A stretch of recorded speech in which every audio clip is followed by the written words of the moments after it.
All right. Haha, there we go. Hello, everybody, and welcome back to Let's Play Oblivion.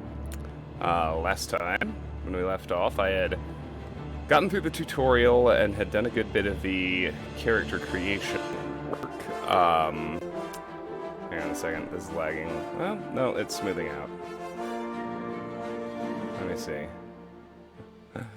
We had done the tutorial, created our character, gotten through the sewers and all that jazz, and we were beginning the process of actually exploring the continent of Cyrodiil, which is always exciting. So, we'll be getting back to that. I'm getting frame skips. I wonder if I'm...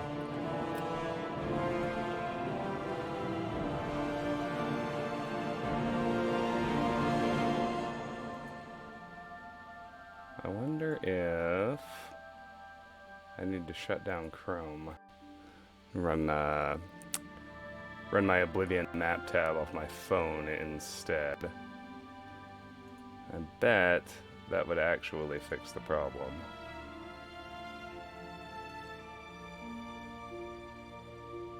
Let me try that just a second. All right. That's all good. But maybe not. Maybe we're okay. I think we're okay. I think we're okay. I'm gonna give it a try.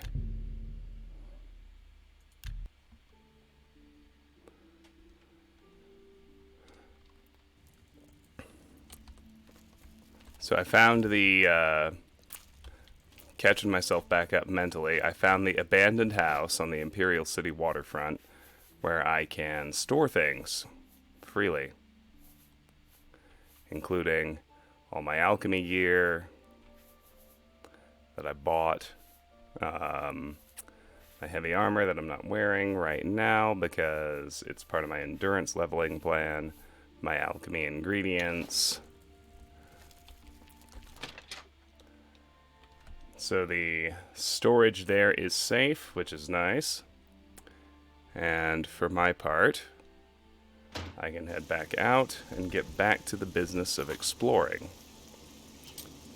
So, Fatback Cave is where the last dungeon I explored, so to speak. Let's give it a try. Well, I mean, we already cleared it. What I mean is, let's go forward from there. Hey, Hedness, how are you, friend? It's good to see you, as always.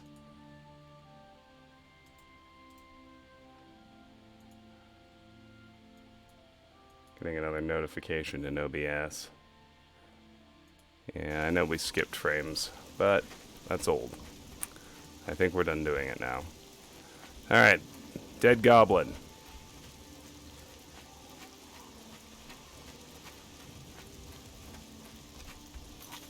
So we're not going to do, obviously we're not doing alchemy in free time, but we're down to 11 out of 150. So I'll actually be able to loot the next place whenever I do find it.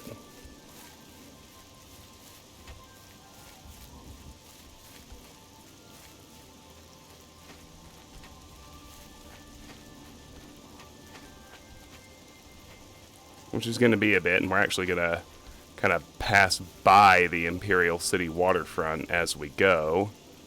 I'm not going to explore that yet, although I have decided that once we do the rest of the island, I am going to sort of begin this playthrough as putting it a bit strongly, because we're doing the island first, but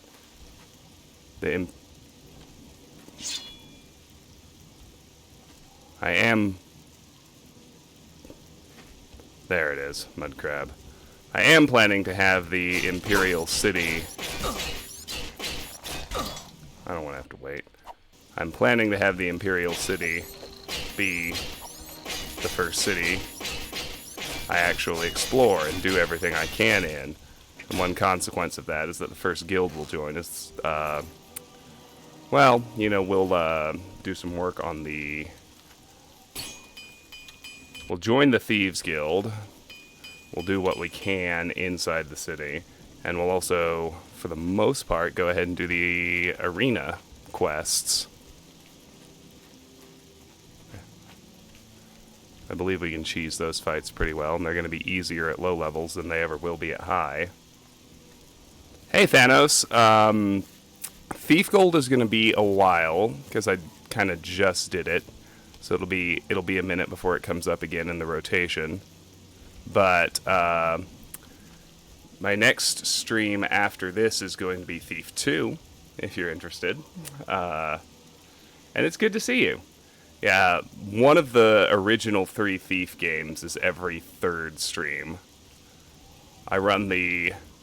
You know, I play other stuff for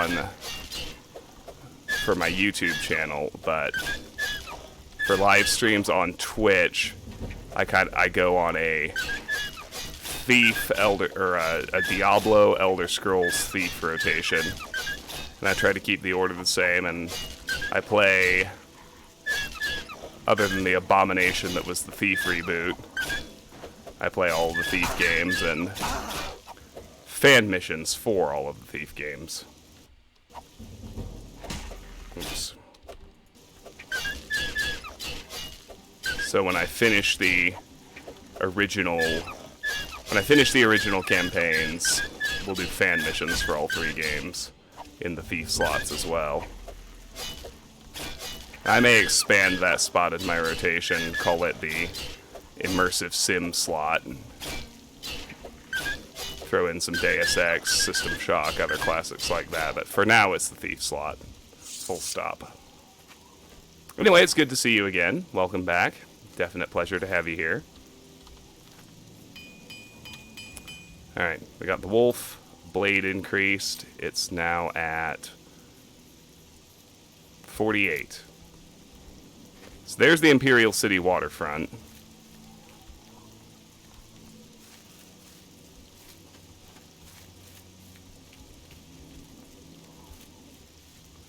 We'll explore it when we explore the Imperial City itself.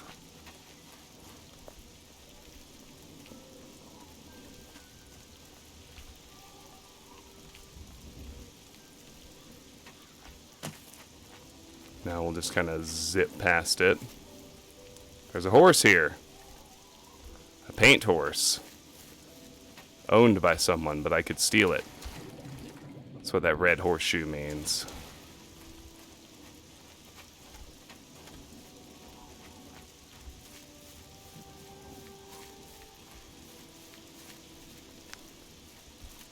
There is the next place we're actually exploring. Another cave.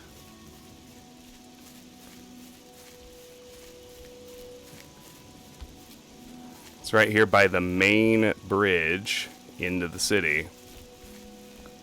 What I don't remember is we found Zonot Cave. I don't know if there's anyone outside or not. It's beer, cheap wine. Now that's worth taking, but the carrots are. Those are alchemy ingredients. We'll check out the cave in just a second. One thing I do want to point out is there's another Nirnroot over here. I'm going to go ahead and swim over and go get.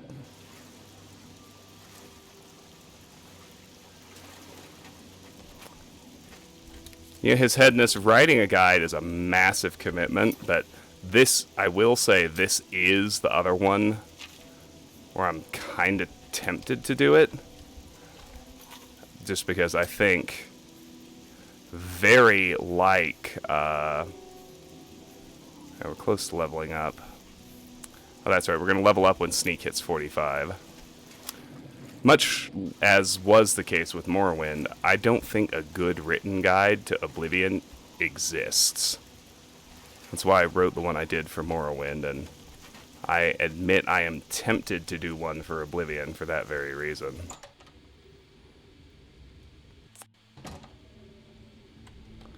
There's a good one for Skyrim, so I'm not worried about it. Okay, here we are, Zonot Cave. Oh no. Oh no. Harvesting. It's the worst. Alright. We got bandits in here, which means we are actually sneaking and increasing the skill as we do. I'd like to preserve whatever this trap is. I'll go around the tripwire in case I need to bait a bandit into it later. So I'm not going to commit to actually doing it, but I mean, I'm not going to make a career out of guide riding or anything, but I see a really strong need. As this game is more or less just as complicated as Morrowind is. Maybe a little less, but not much. And if you take into account... Ooh, sneak hit 44.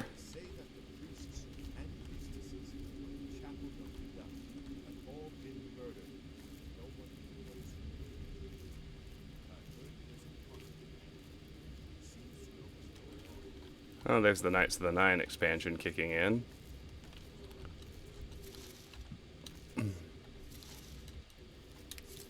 But, I don't know. I feel like a good beginning to end, experience all the content, properly min-max your character walkthrough for Oblivion is something the internet could actually use. So I am quite tempted to do it.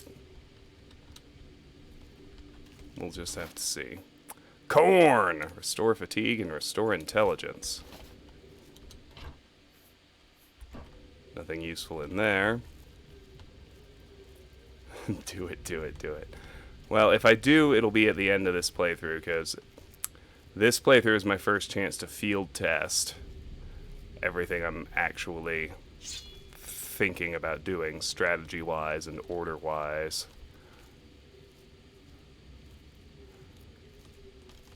A lot of what I would normally do in practice runs and in planning, you guys are going to see live instead.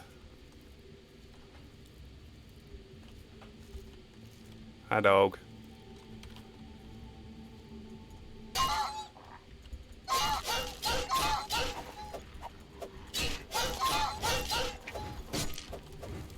Well, get over here. Hit your own tripwire, see what happens.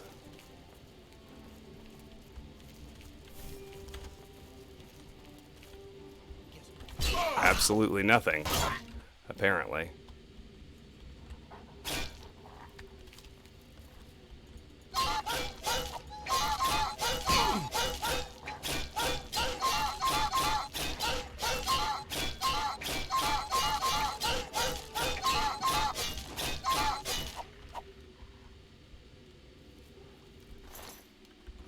Oh, poor dog.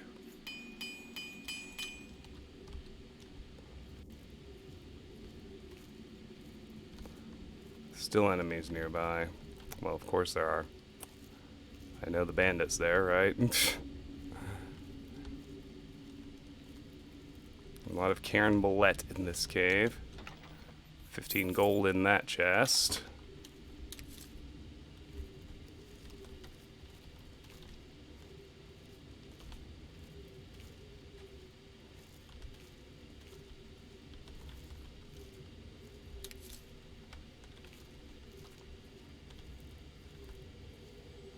There's the bandit. Steel arrows. More gold.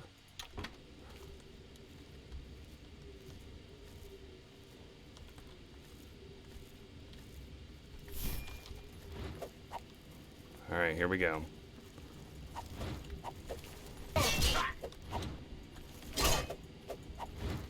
You do realize.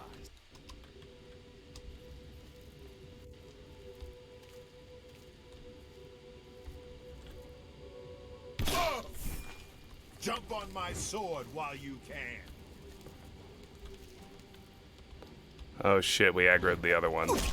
That was precisely what I did not want to do.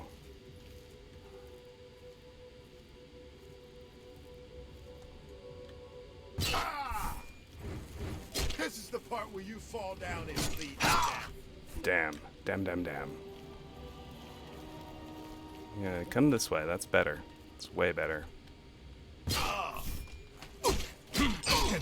Whoa.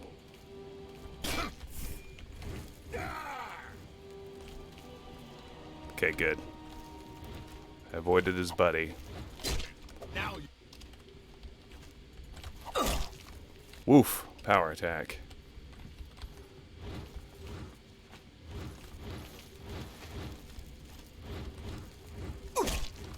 Alright, this time I want to hit the tripwire. See if I can get him that way.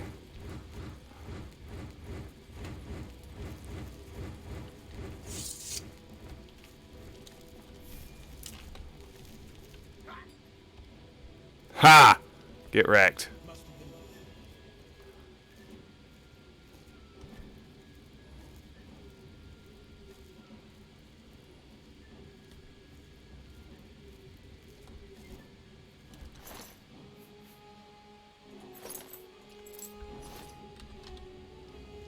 Whoa! How'd you get here?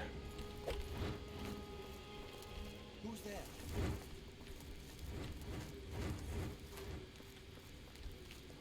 Doesn't matter. We're actually fighting this one. It seems. Okay, that's a... Well, for a minute that looked like a decent spot. Am I supposed to be impressed? Oof. Man, I want to get one of those katanas.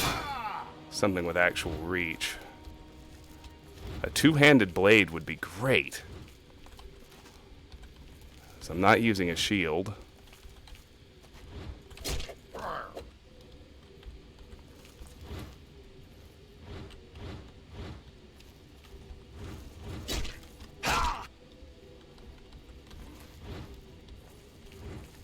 Let's try in here.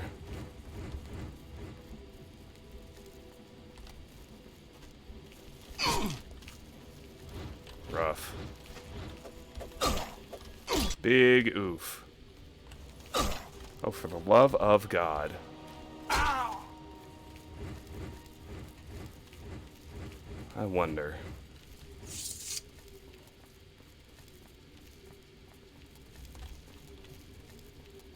Yeah, that did nothing. Now he's actually going to follow me out. That's a power bad guys in Oblivion do have.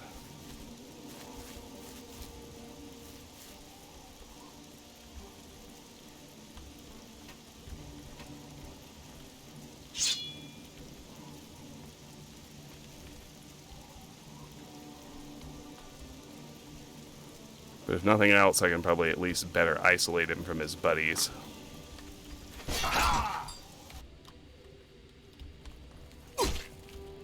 For the love of God. Okay, good. Oh man, max difficulty is so horrendously not fucking around.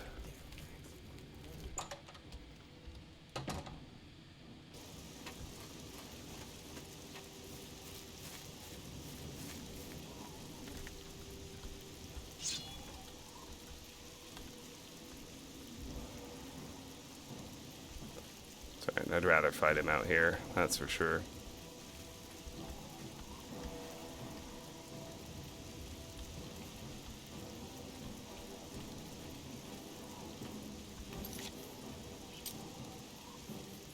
I do have damage health pots. I don't know why I didn't use one in the first place. That was... Whoa. That was silly. Come here, buddy.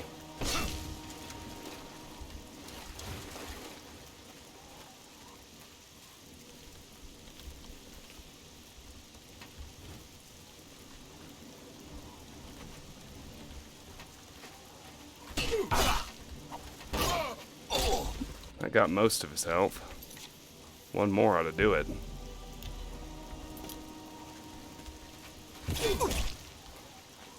Just wait it out.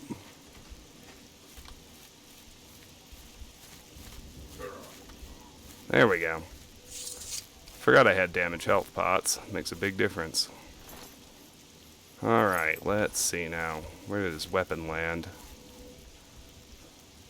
I want to pick it all up and repair it. Okie dokie. Very nice. I also couldn't help but notice the apples floating out here, which I'll pick up. Alchemy is important. Armor increased. What's it at now? 29. Lovely.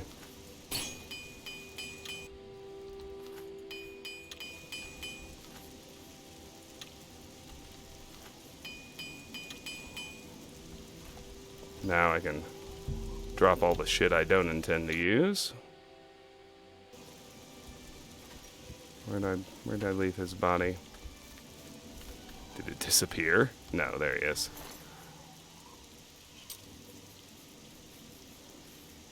Leave that. And those. His shield should be around here somewhere. Can't repair it. Okay. That's right, a man needs to remember his damage health potions.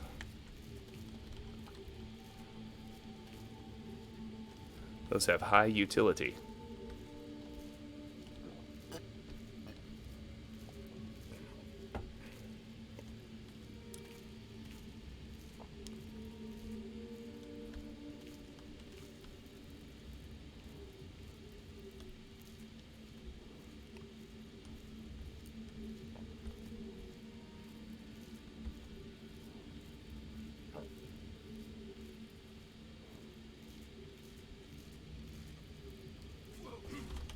Whoa. What happened? I mean, I'm not complaining. I just heard bandits dying over there and I wasn't killing them.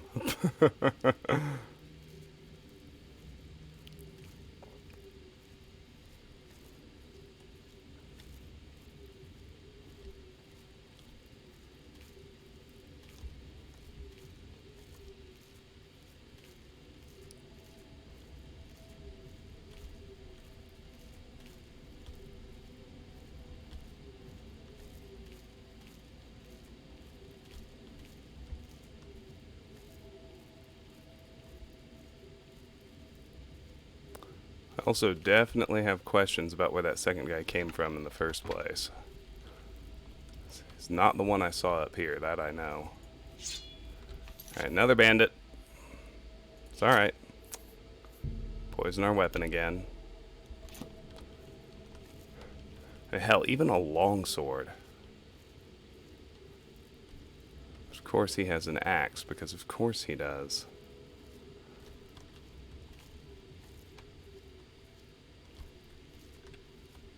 Adventurer. Get wrecked.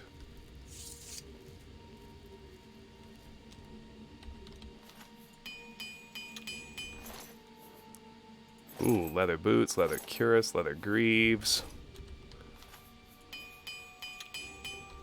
Nice set of stuff to repair, at least. Keep cranking up heavy armor. Hi, free guy, how are you? Nice to see you as always. Welcome back. Easy locked chest. Rank up security a bit, maybe. Get it open either way.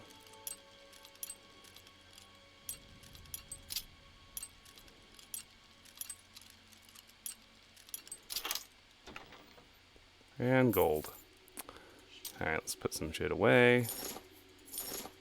I'm mainly thinking about the boots. His iron short sword is in good shape. War Axe of Frost. Oh, and I can't repair that because it's magical.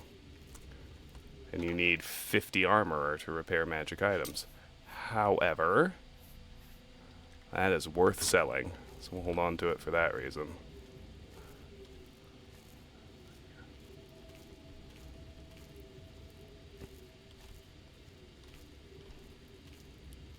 I wonder if the adventurer was not even hostile. He definitely killed this bandit bowman. There's stuff I can repair.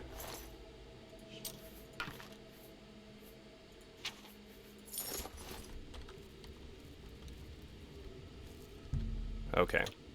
There are no enemies around. So we'll crank it up to full speed. Nothing useful there. The sack has onion. Water breathing. Wow. And rice. Apparently you can use rice to make a poison of silence. Who knew? Athletics increased. 21, baby.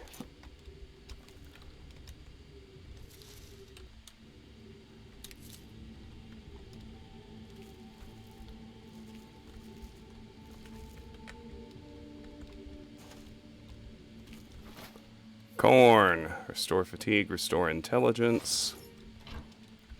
2 torches. Take them. Even something you give away still increments mercantile.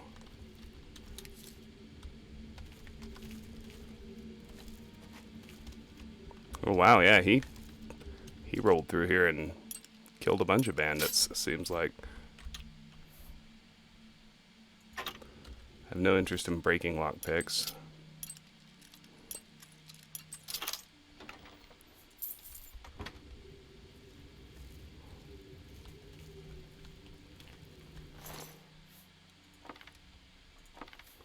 It's like the same deal with this guy. Few things I can repair.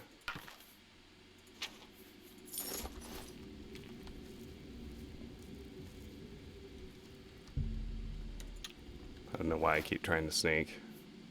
Damage personality on flour.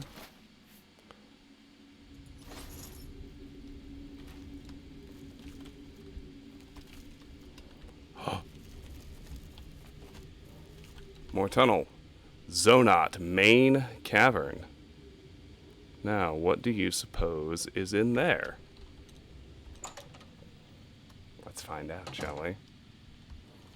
Hopefully a bed, among other things. So if there's a bed, I'll be able to rest when I level up my next sneak increment, which is imminent.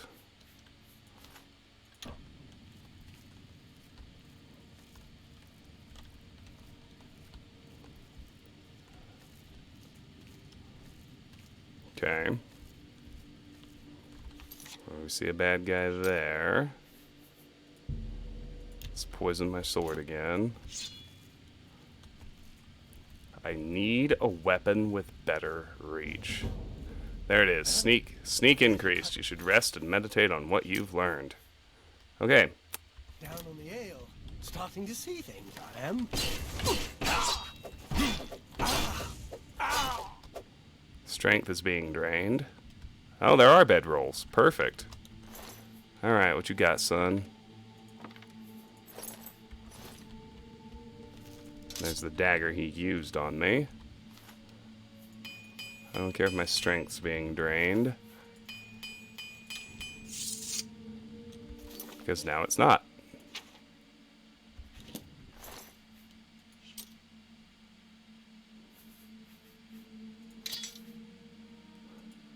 I do want to know why my agility is showing up in red. What the hell that's about.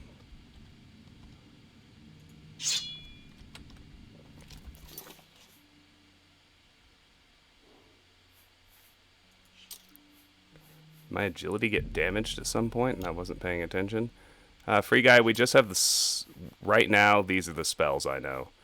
Turn undead, summon skeleton, shocking touch, minor wound, minor respite, minor dispel, heal minor wounds, flare, cold touch, and absorb health. Who's there? Oh, for the love. That was horrendous.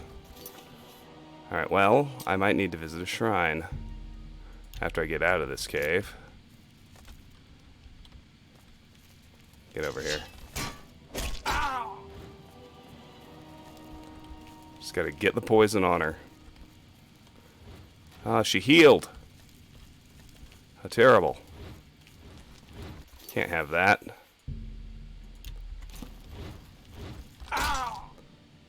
Yeah, she's healing. Die, damn you! I can think of few things less acceptable to me. You to pieces.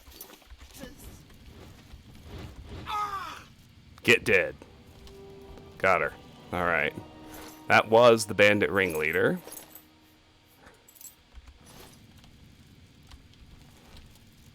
Steel Warhammer. If I were a blunt user, that'd be a lot more compelling.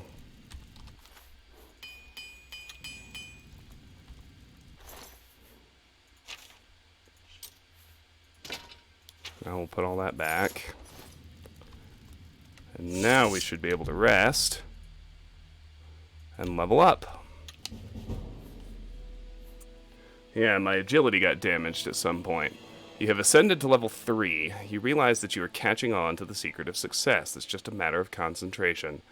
So we're going to do agility, endurance, and luck.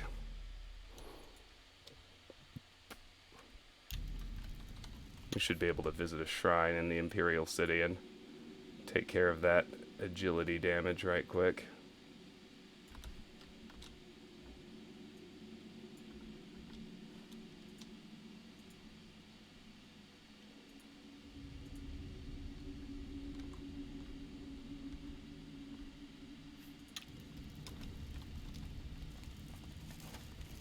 For now, let's pop back here. Yay! A steel longsword. That'll do it. 5 damage instead of 4. But the real upgrade is going to be the weight factor. Or not weight, the range. It's going to make things significantly easier on me. And an easy locked chest. Security to 12.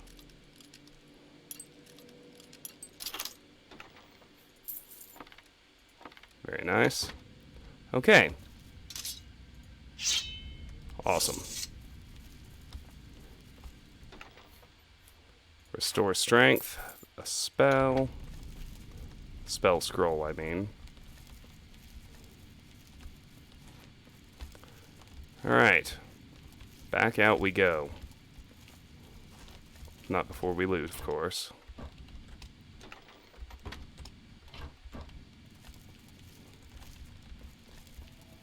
Well, that was a good little zone.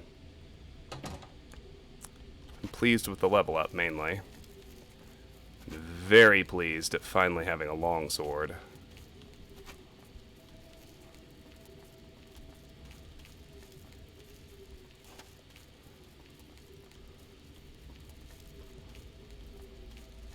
Less pleased at having had my agility damaged without noticing. But if we go to the... I mean, we're right by the Imperial City, and I'm not flat out refusing to fast travel. So we have Zonot here as a waypoint of sorts to fast travel back to. In the meantime, let's begin at the waterfront with what is my house. The abandoned house in here.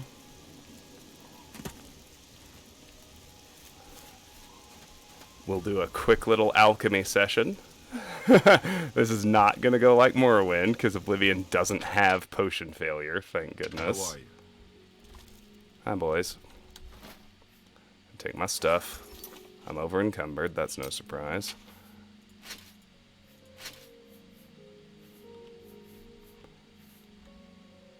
Can put the shield back now.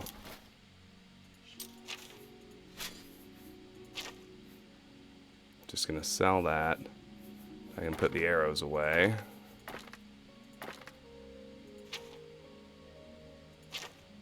And we're gonna use the... Right. Let's do some alchemy. Let's start with Carambolette Cap. Wow, I can't do anything. Okay. How about Wisp Stalk? No. Amazing. Okay. Let's try Crab Meat. No. Okay. Why do I only have one Nern Root? Where'd the others go? Did Sinderian take them? Corn? Was corn the next? Let's see, I had 18 crab meat. I have 10 corn. 16 imp gall. Can't do anything with that. 14 rat meat. Can do a damage fatigue poison. That's it. Okay, next is corn. I can do 6 rice.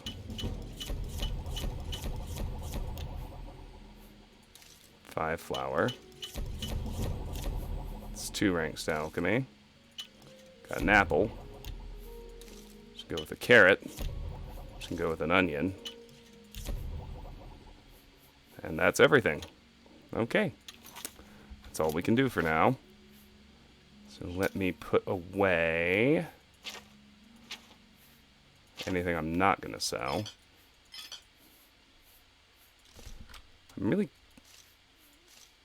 I had, like, way more Nern Root than that. Did Sinderian just take it? When I visited him? Did he take everything I brought him? Is that how he works? I don't know. But I need to find out. Regardless, while we're here... Yeah, let's go visit Sinderian first, because I'm worried about that now. He's at the Westweald Inn.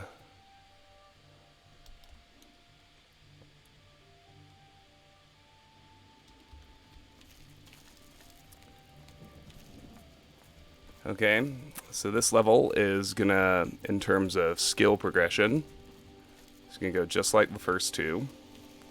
10 ranks in heavy armor, 10 ranks in sneak. 5 to endurance, 5 to agility, 1 to luck.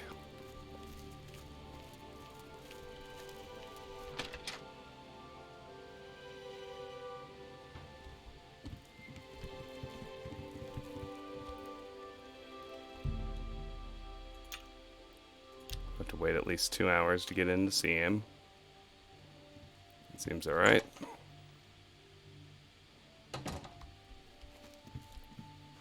What's up, buddy? How goes the search?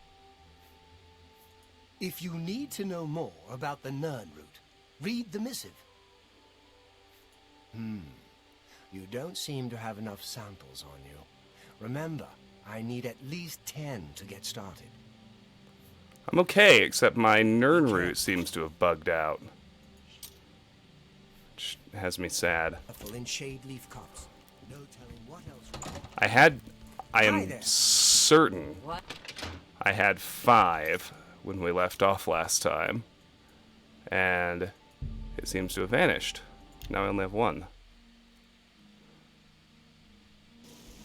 I'm thinking about consoling the other 5 back in. I'm that mad about it. Other than that, I'm fine. I'm actually really good even. How are you?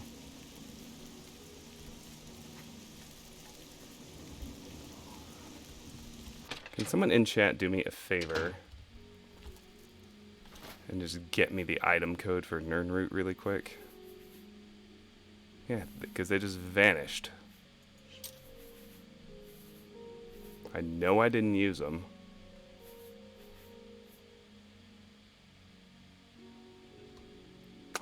Oh, you know, they might be back in, before I do that, it's possible they're in Deep Scorn Hollow. Thanks, Hedness. I'm going to hold on to that. But they might be in that room in Deep Scorn Hollow.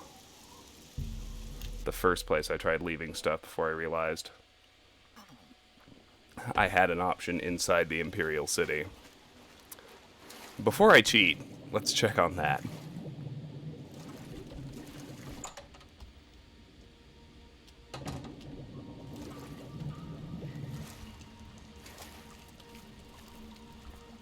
Oh, that's Skyrim? Okay. If they aren't in here, because I remember I stashed some stuff at the big Shrine of Sithis down in the basement here. They may still be there. If they aren't there, then I'll console them in.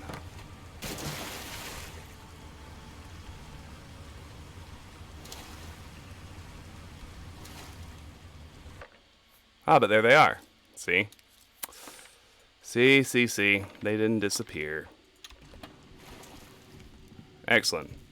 I am not crazy, and we also don't need to cheat. I knew I had a bunch of nerd root. Oh, man. Alright. One more visit to the old house.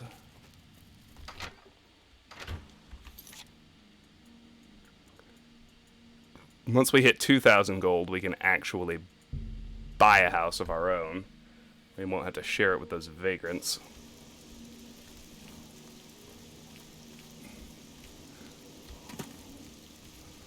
Gold will become immaterial very, very quickly as our alchemy skill picks up.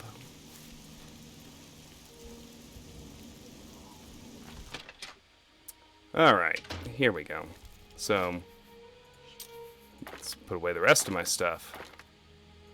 All these arrows and the rest of my Nern root. Thank you. Okay, let's see. It's nighttime, so I'll go to the temple district first. I need a shrine to restore my attributes, I think. At some point, my agility got damaged.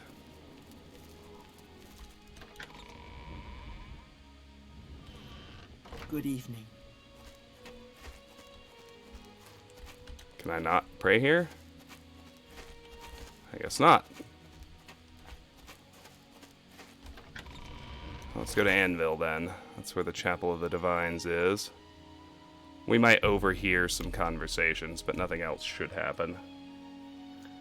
If I don't want it to.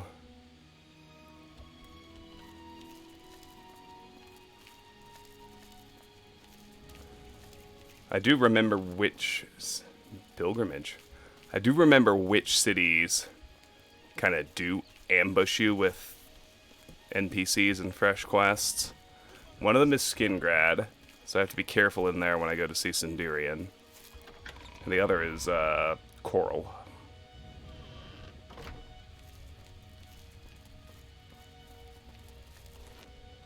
Can I not use the shrines? Wow, no, I can't use the shrines. That's pretty wild. Oh yeah, that's how Knights of the Nine kicks off. How silly of me. Of course I can't use the shrines. Don't bother me, Mr. Guard. Alright, let's try... Let's try Breville. I think it's okay. I just need a shrine. Hi there. Where I can pay and get my attributes back.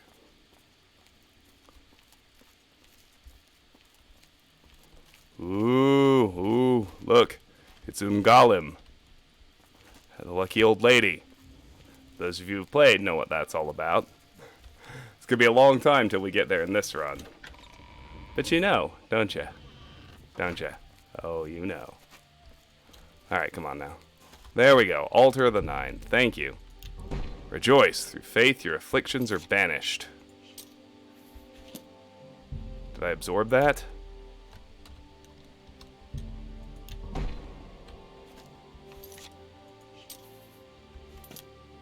Or can I not use shrines to restore attributes this time?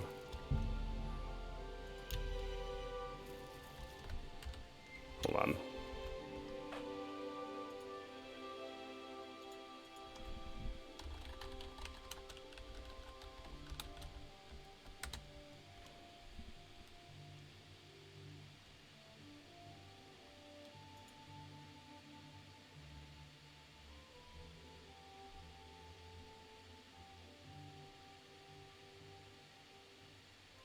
Okay, No, no, the altar is supposed to do it. I'm not crazy.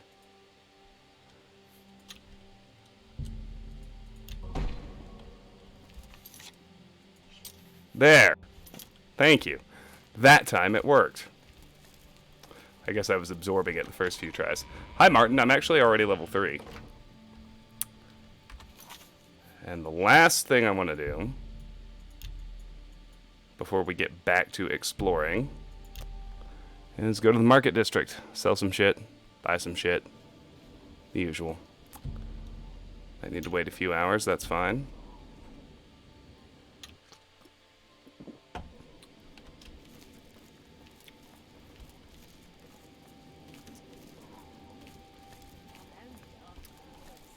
I'll go to the copious coin purse because he buys everything. Remember to sell items one at a time. What kind of deal can I make for you today? Oblivion's mercantile system is stupid. May I interest you in some of my fine wares? In that it is sale transactions only that increment it. Yeah, I got a steel longsword.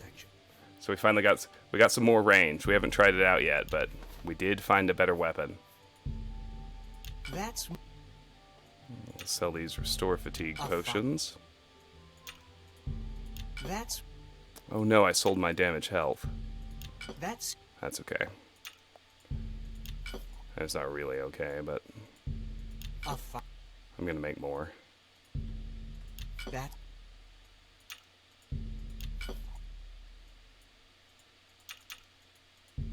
You got... That's a... An...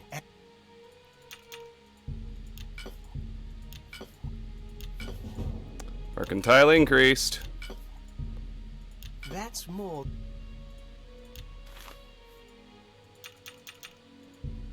A fi...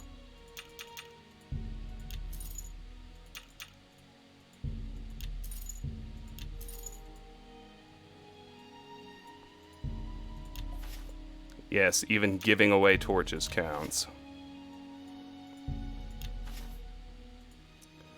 Heavy and sneak, Martin. Not acrobatics.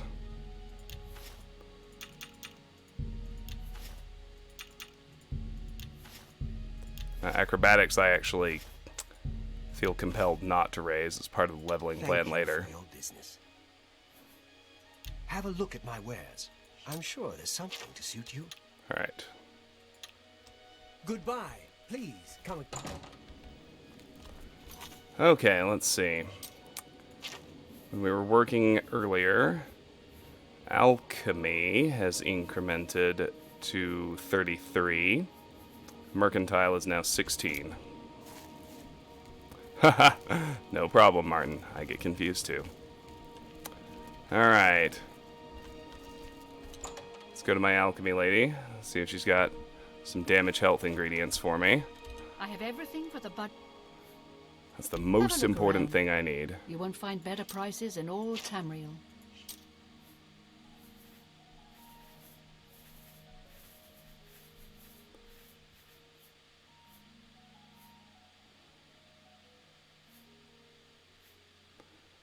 The big ones are restore health and damage intelligence, so I can chew through those Kieran Bullet caps. The really big one is damage health. It's the only one I'm going to bother with at this point.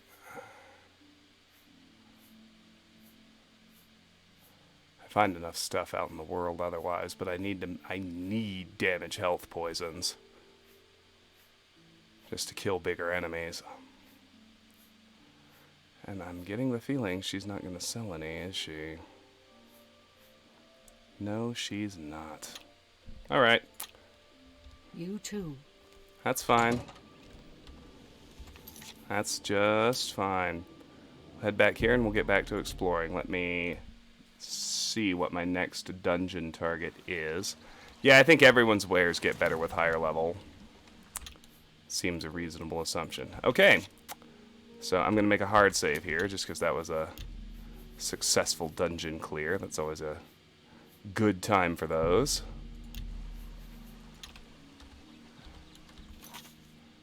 Alright, so we need 10 more ranks to heavy armor. I want heavy armor to get to 40. And I want sneak to get to 55. Let me pause a second, consult my map. See where I want to go next.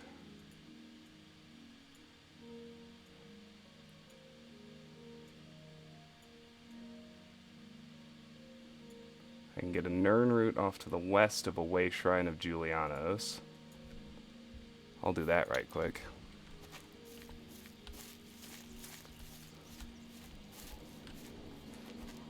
This game does not have potion failure. I can't begin to tell you what a freaking relief that is. An alchemy session in this game is not nearly the enormous nightmare endeavor it is in Morrowind. Water hyacinth. Oh, I mean, water hyacinth nectar sounds good. What does that do? Damage luck and damage fatigue. Sacred lotus. That sounds good too. Let's get that stuff.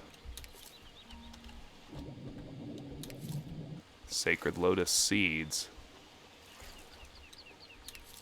Sounds downright awesome.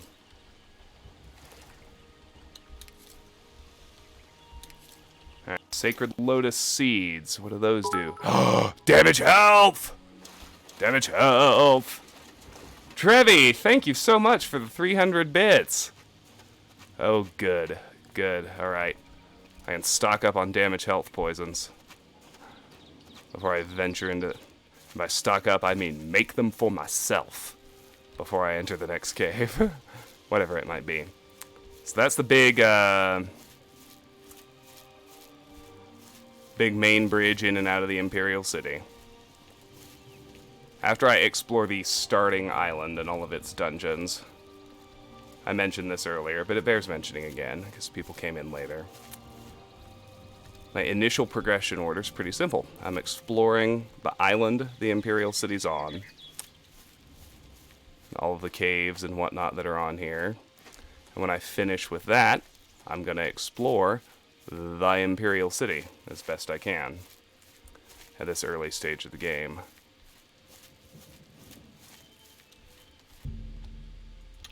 No critters about. The Way Shrine of Julianos. Know the truth, observe the law, pray at my chapel altars to receive my blessings. Cool. So we got a blessing of Julianos, which is... Here we go.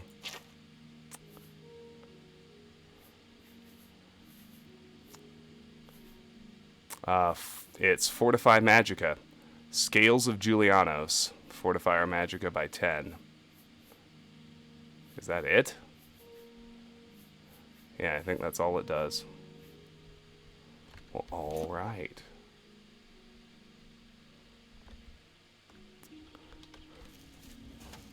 Well, Trevi, I appreciate it.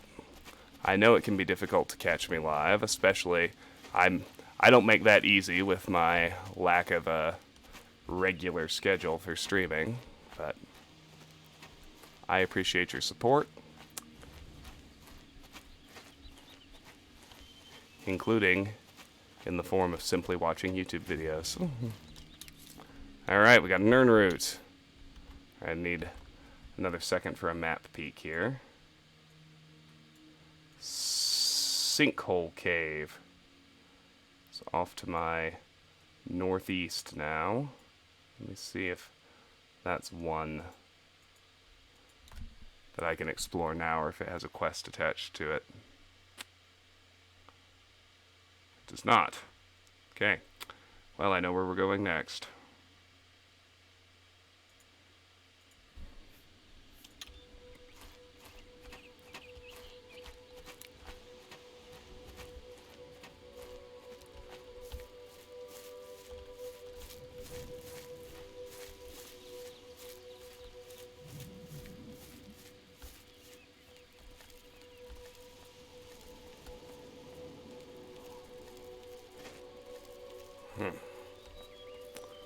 My back is better today, if anyone's wondering.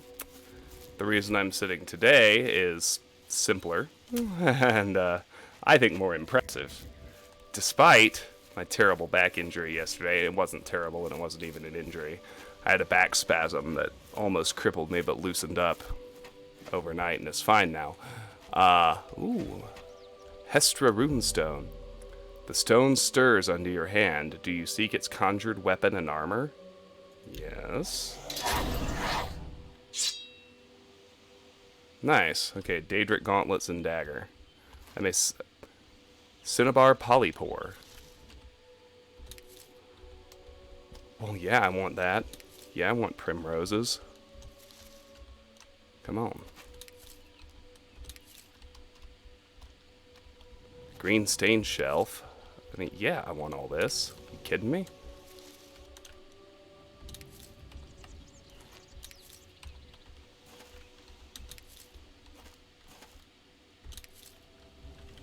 This damage health poisons got to come from somewhere. Really, I am very, very interested in maximizing alchemy as fast as possible. Just like Morrowind. Much easier than in Morrowind without the fucking potion failure. It drives me batty during those streams. How long an alchemy session takes.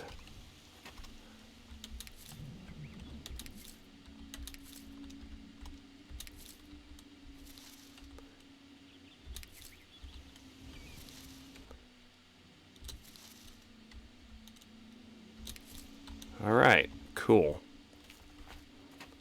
Let's look at the effects we have on those. Restore agility and shield. Restore... Oh, we have different kinds. Cinnabar Polypore Red. Cinnabar Polypore Yellow has Restore Endurance, so I can eat through a couple of crab beats. Green Stain Shelf, Restore Luck, Fortify Luck. Morning Glory Root Pulp, Burden and Damage Willpower. Primrose Leaves, Restore Willpower, Restore Personality. Sacred Lotus Seeds have Damage Health. That's obviously the very most important thing we found so far. I can make 6 damage health poisons, which will hopefully be enough in tandem with my maybe mediocre blade skill, but now I have a long blade, a long sword, so...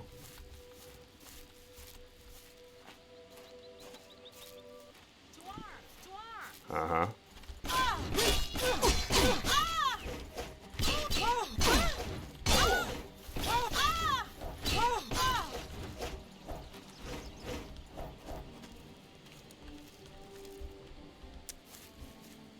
Where is she?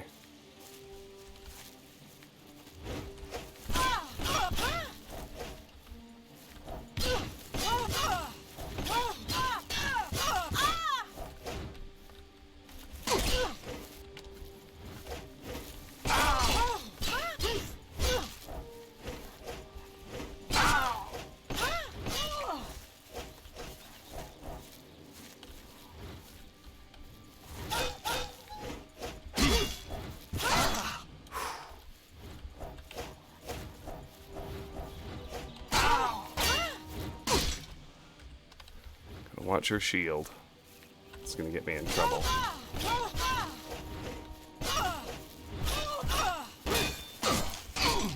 Az is backing into a wall.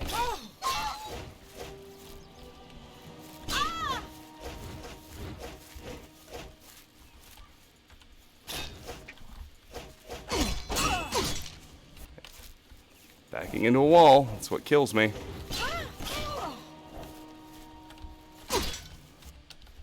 That and charging headlong into a power attack. Turns out that's not smart. Oh. The longer sword is making a huge difference. Maybe hard to tell given how much trouble I'm still having. But it's significant, I assure you. Oh, hi. Oh, boy. I got crabs. Too many enemies. Too many enemies.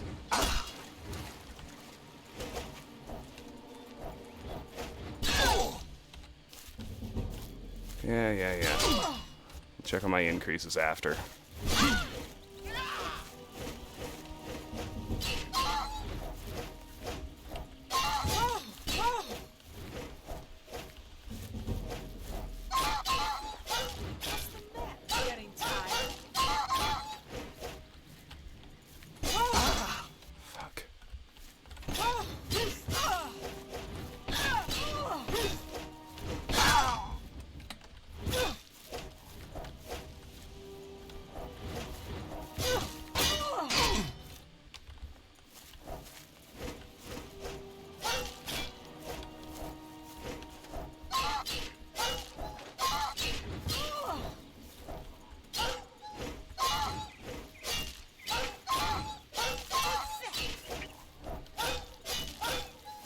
Oh man, the longsword makes such a huge difference. The extra range is incredible. Come on, y'all.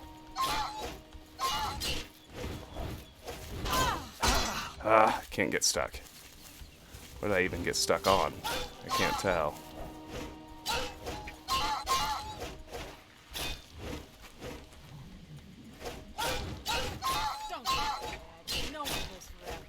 Alright, we got the dog.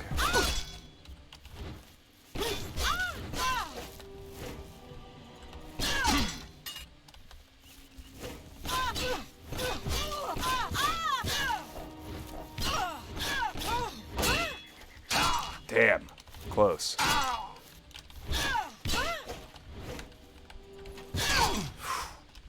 Close, close, close. Damn. What am I getting stuck on? That time it was a rock. There's lots of shit over here. I need to be careful. Oh, for the love of God.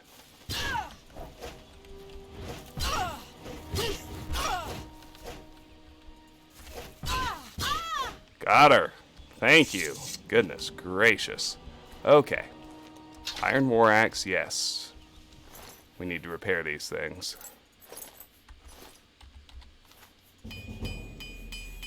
Armor increased.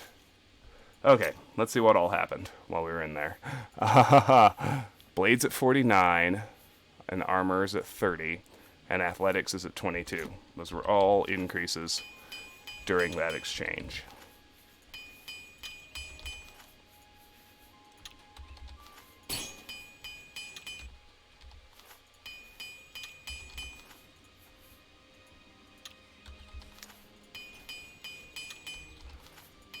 I also took as many hits as I could in my armor.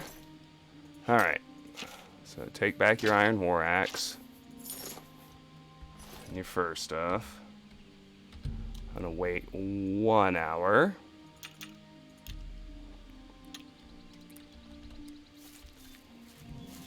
Go find the dog. He died over here, I think. A lockpick. Strange thing for a dog to carry, but it's all good. I think I missed one plant here at the runestone. Nope, not harvestable. Okay. We discovered Sinkhole Cave during that exchange, so I can fast travel back to it. I'd like to explore the outside, then I'm going to run to my house real quick. How is my heavy armor? About a third of the way to 31. Okay. Oh yeah, and you know what the other things I like to check on. 5 damage still with my longsword, armor ratings at 8. Okay, that's fine. Here is Sinkhole Cave. Another viable place to rest. We got bedrolls out here, that's always nice. Irrelevant sack. Irrelevant sack. What's out here? This definitely seems like it's part of the environment. And we got a crab. Alright, let's eat some hits.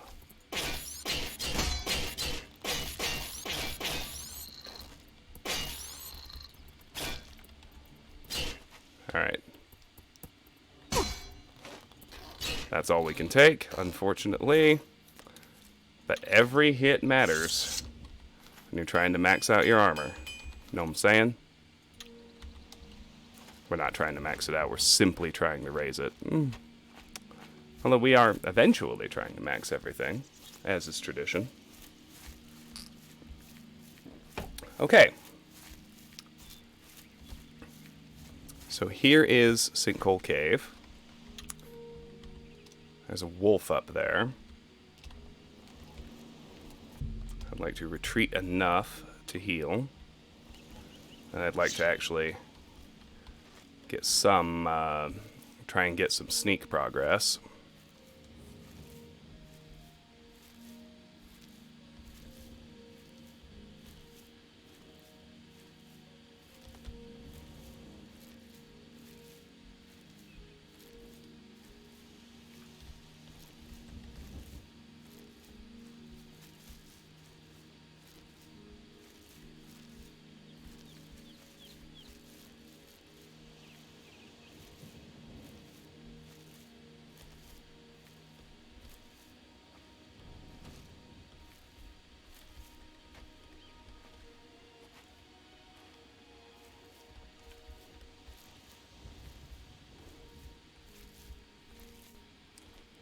Where did he even go? I know he's around. There he is. Made his way over there. Come here, wolf.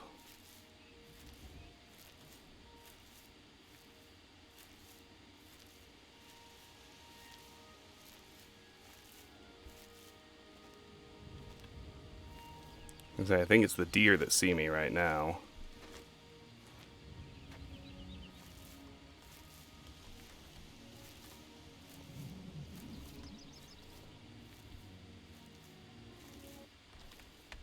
Alright, little bastard.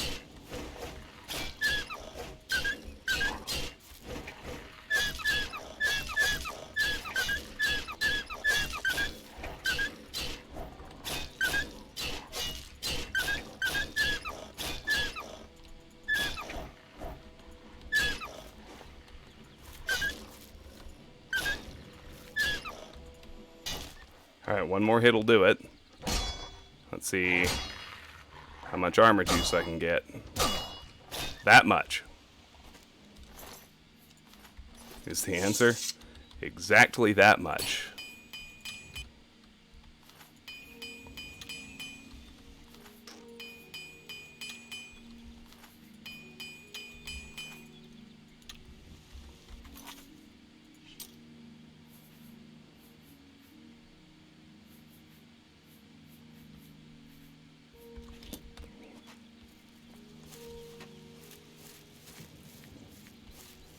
Okay, now I want to check my map, make sure there's nothing else I need to find outside. I don't think so, but it pays to be certain. Nope, we're good. Okay, before exploring the actual cave, I submit to you it's imperative we have some damage health potions.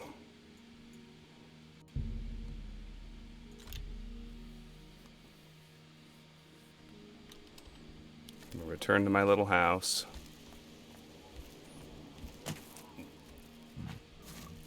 Oof, excuse me.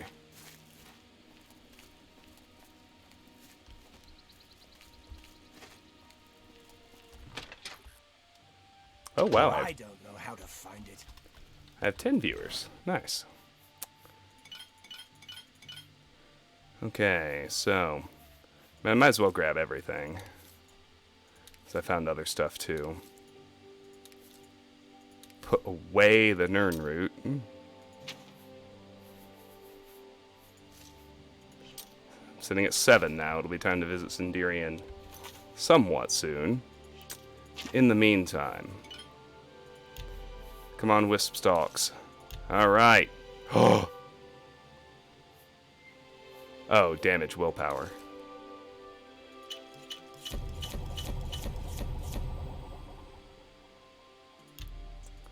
I mean, maybe. Karen Millette is still useless. So for wisp stalks, I mean, sure, might as well.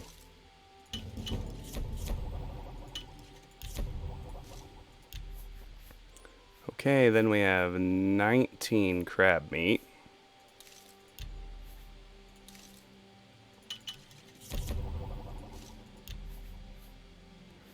Then 16 imp gall. I still can't use. 13 rat meat.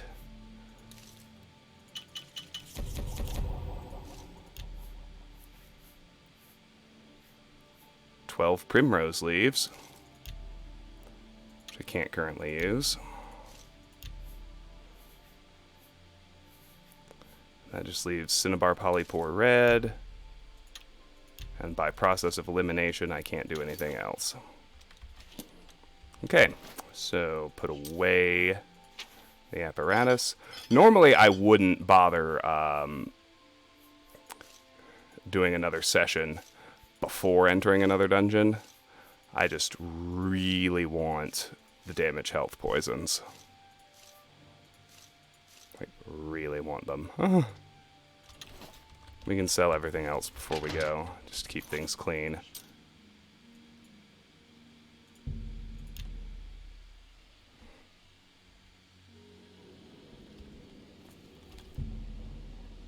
We have to wait 12 hours. That's alright. I wonder why in Oblivion they added the feature where you have to sit here and wait 1 hour at a time. Because, you know, Morrowind, you specify the number of hours and it just goes. It doesn't do that one by one countdown. But then in Oblivion, you have to sit through that. And then the mind truly boggles because they kept that in Skyrim. Like, why? Let's do business. Who said, who in their right mind said, you know what was a great feature? It's making waiting take forever. That's one we should definitely carry over. That's a...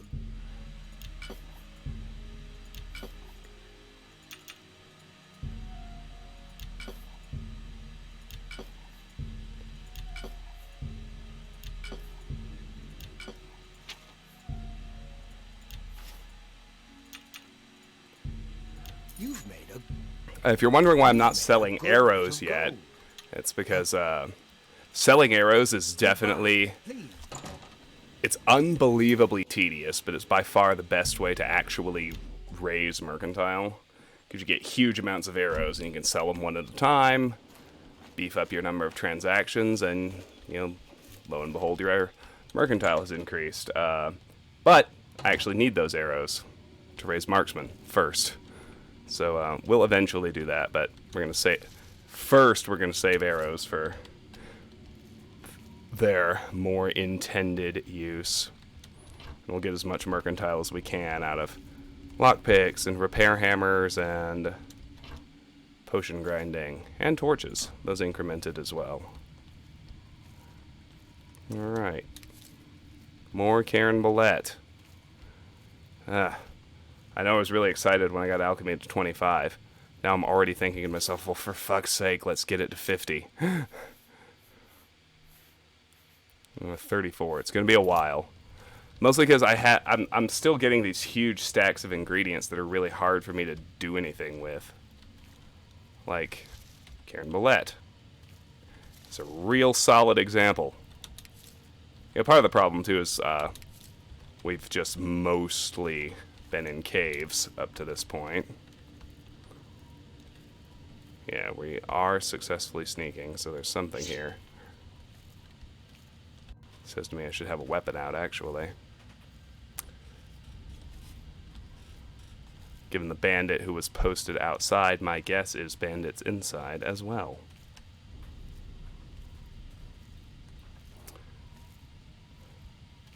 And one of my favorite things about Bethesda games in general, and this is largely true of Morrowind, Oblivion, and Skyrim, although, you know, I know a lot of people think it's heresy to admit that Skyrim did anything better, but I think Morrowind,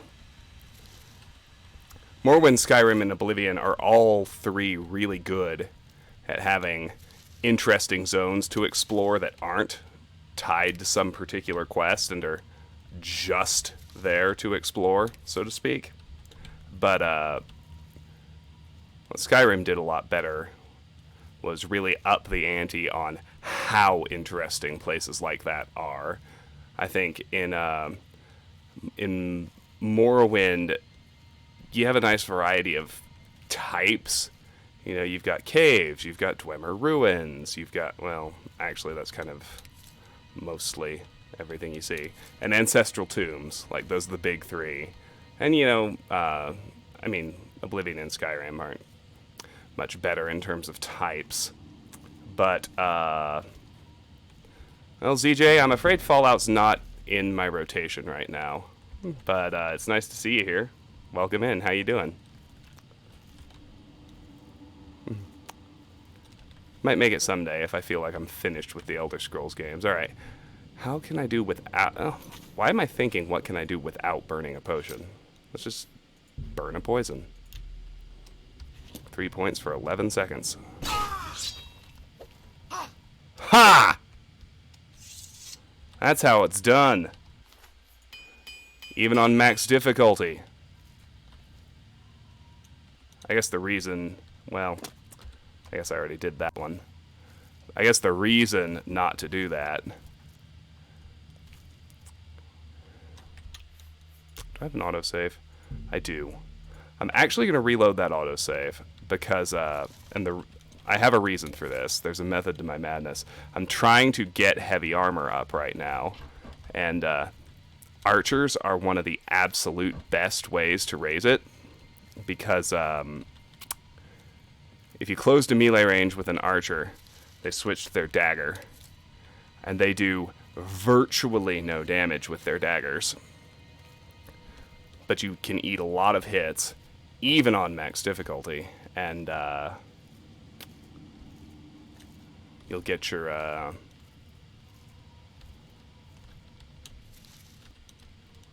what am I trying to say? Get your skill increment relatively quickly.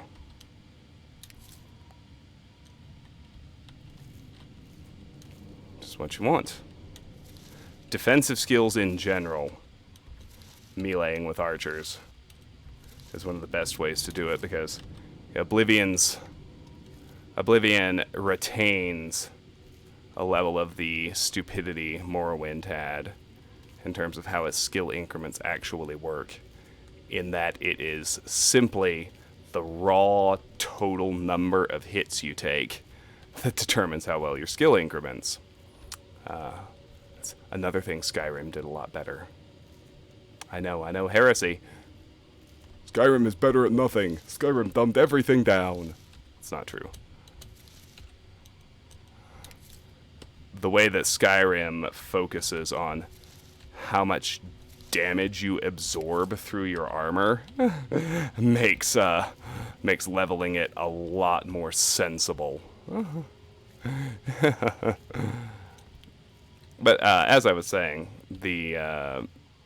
another thing I appreciated about Skyrim, although Oblivion and Morrowind are not bad in this regard, is Skyrim took what was already pretty good in terms of all right, here we go.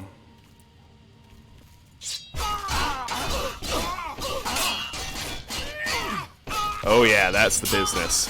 Look at all those hits.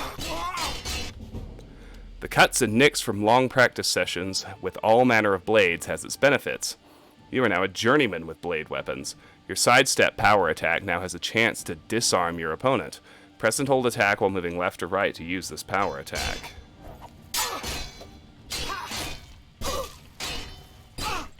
Heavy armor ranked up. I want it to get as far as possible.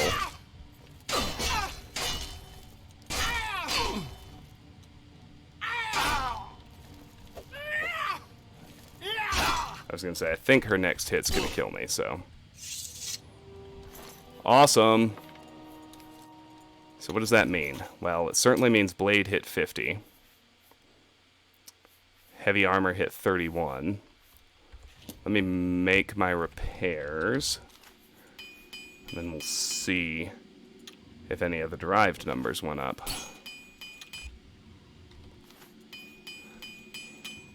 It's not that I don't love Fallout, ZJ.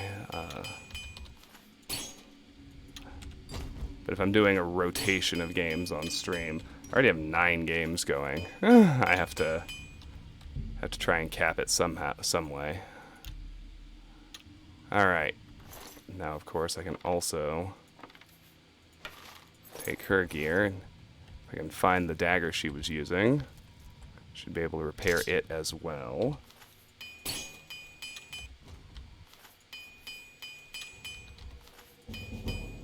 Armor went up.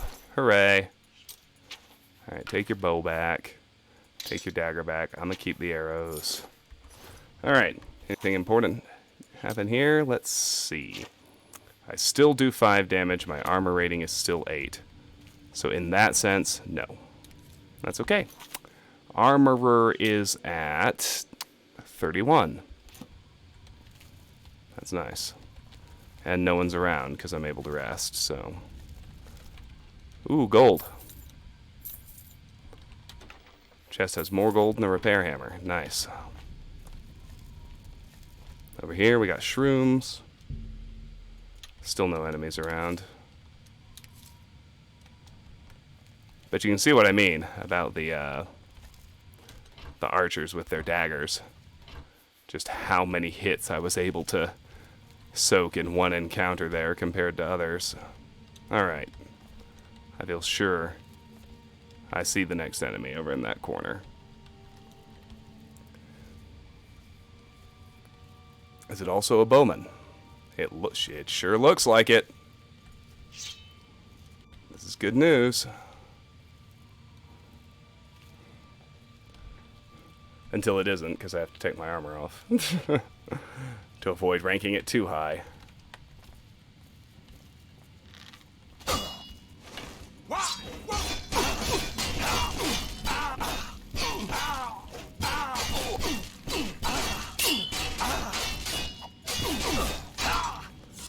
Okay, if I can just avoid that first actual bow hit, that'd be great. Get close.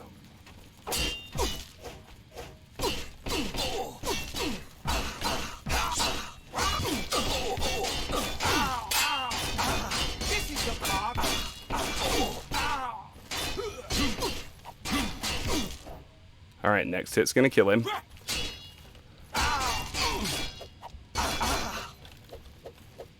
And next hit's gonna kill me. You first, buddy. Alright. Same little circle. Loot. Repair.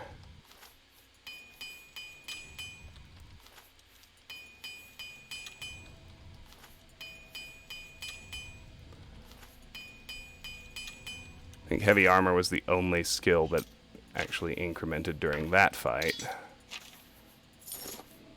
That's okay. Armor rating stayed at 8. And I got nearby enemies again. Aha! There's another enemy down there. Let's sneak away from her. She does not appear to be a bowman, so...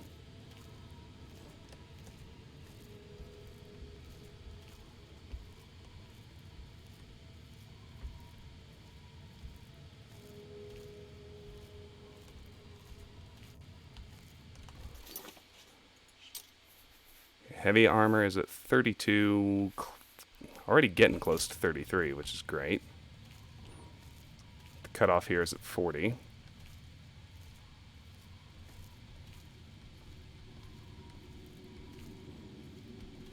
I will say this too. I'm not like trying to disappoint you or anything, ZJ, but the game I'm playing right now, Oblivion, is by far the most requested so far on my channel. Like, it's not even close. This is the one everyone has wanted to see for the longest time. What's that?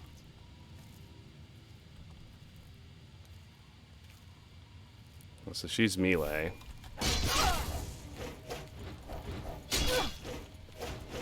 Alright, well, first things first, we are going to use one of our poisons on her.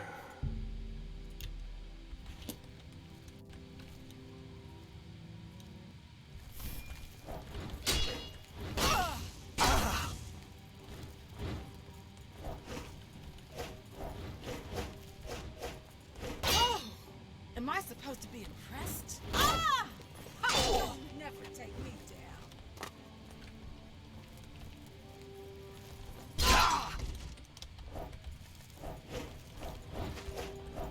Today you die.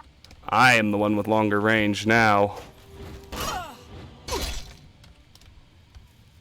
Not that it's availing me of all that much at the moment, but it will.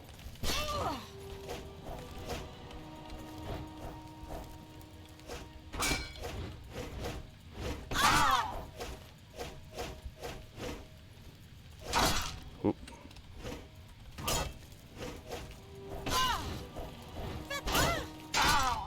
Man, I can't get her to stagger. I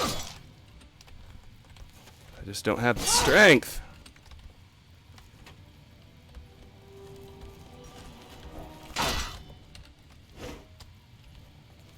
I fought mud crabs more fiercely. Trying for that disarm power attack I just learned. If I can get it.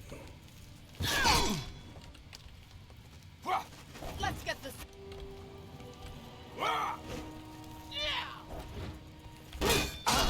Goodness gracious, come on.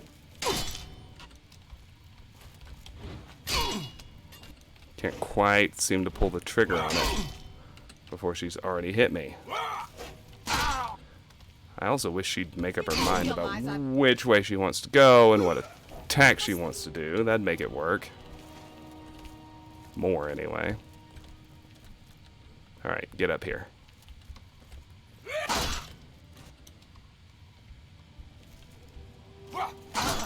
I almost had the timing perfect. Oh, for fuck's sake.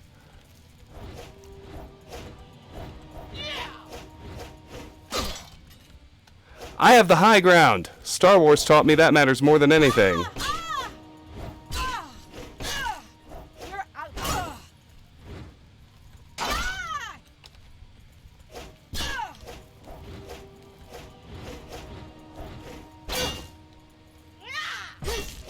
Got her. Alright. That wasn't so bad compared to some of the fights we've had.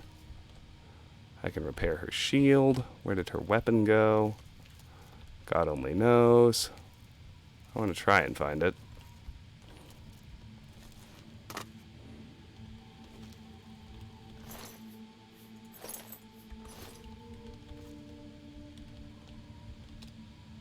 Where did her weapon go?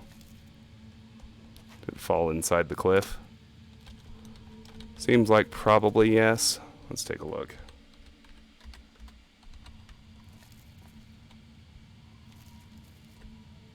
Maybe not.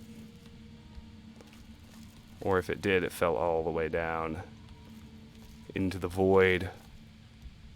I actually think that is what happened. It looks like it is gone.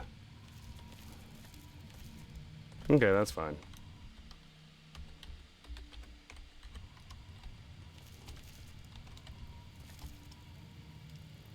Spoon. I don't want the spoon. Take the apple. Yeah, it looks like I had a carrot clip out of existence just then, too. Didn't matter all that much. Oh, no.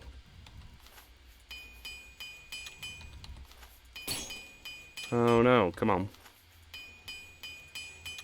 Fine, I'll quick save after every single one. There. You. Take back all that junk. I don't need it. Alright. I don't think anything went up during that fight either. Sneak is close. Blade, not really. Heavy armor's a little closer. Let's keep going. That's the other zone. Sinkhole Great Hall. Let's look around in here first. We got gold. An easy locked chest.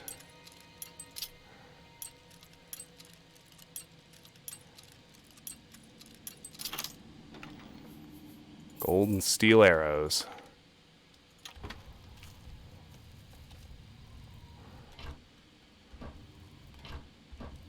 Calipers! So, calipers are just a random clutter item, but they became an Elder Scrolls meme across 2 games, thanks to Maik the Liar. So, of course, Maik is an NPC that you can encounter in both actually Morrowind, Oblivion, and Skyrim. And in Oblivion, every AI is given, like a behavior package and a set of goals. And that system is greatly refined by the time Skyrim rolls around. But the funny thing about Maik is he's programmed to just stand still a certain portion of the day, and then he'll suddenly run around the rest of the map. And what he's doing when he's running, pursuant to his AI goals, is he's programmed to hunt for the silly little random clutter item, calipers. And then one of my Eeks lines in Skyrim, of course, becomes a reference to that oddball little bit of behavior we saw in Oblivion. Anyway, I find it amusing in its own right, and I find the continuity even more clever. Harvesting. It's the worst. It's not nearly as bad as potion failure in Morrowind, but it begs the question. If they decided to make alchemy less of a pain in the ass, which they clearly did, why didn't they go all the way? So that it didn't have to be a pain in the ass at all.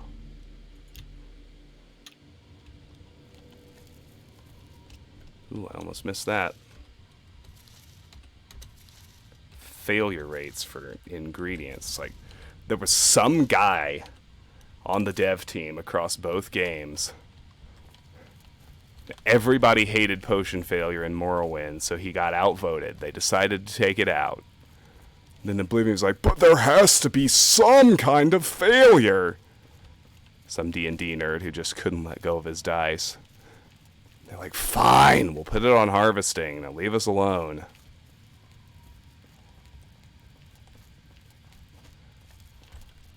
And then in Skyrim, they got rid of all that stupid nonsense completely. But then, of course, they took away mobile alchemy. And forced you to find an alchemy lab that exists static in a single location in order to make potions at all. And they got rid of all the apparatus, which I actually thought was a cool mechanic. The ability to collect better apparatus and upgrade the quality of your potions that way. That is one example where I think the criticism that Skyrim dumbed things down for no reason is actually correct. See, I'm not a unadulterated defender of every change Skyrim made either.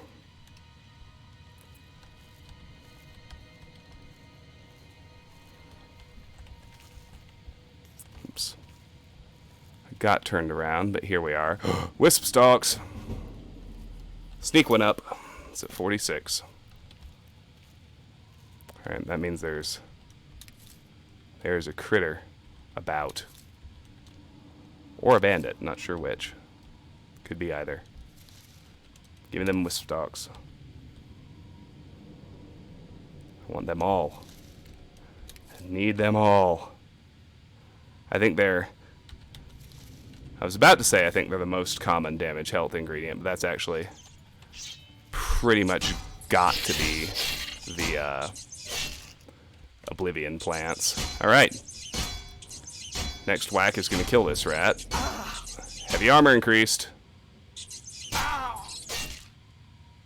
Nice. Alright, so heavy armor is at 33. Yes.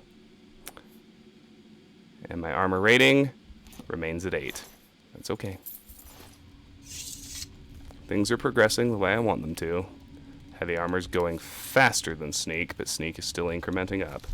That's pretty much everything I want. Alright, let's finish on the wisp stalks.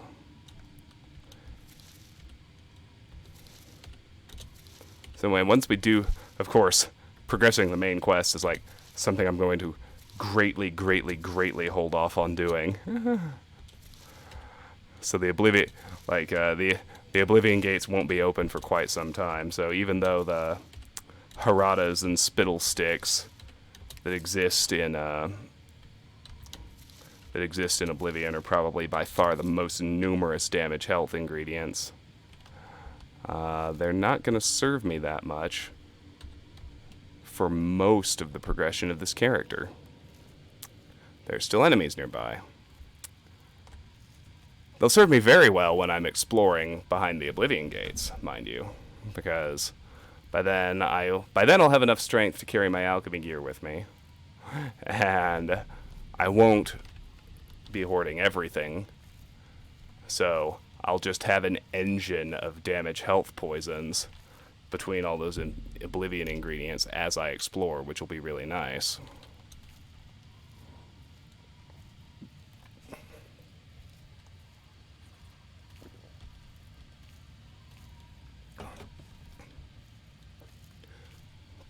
And it's hard to know if it's another bandit or another critter, but what's nice, this game gives you much, much, much better sneak feedback, if you know how to look for it, than I would posit either. Interesting, what's this going to do? Not what I wanted. Just that. Then I think either Morrowind or Skyrim does. Specifically as to whether or not you're actually making gains with it. Because if you are... essentially, if you're in that range where you can't wait because there's an enemy close by, then you pretty much know you're gonna increment sneak by moving around, which is awesome.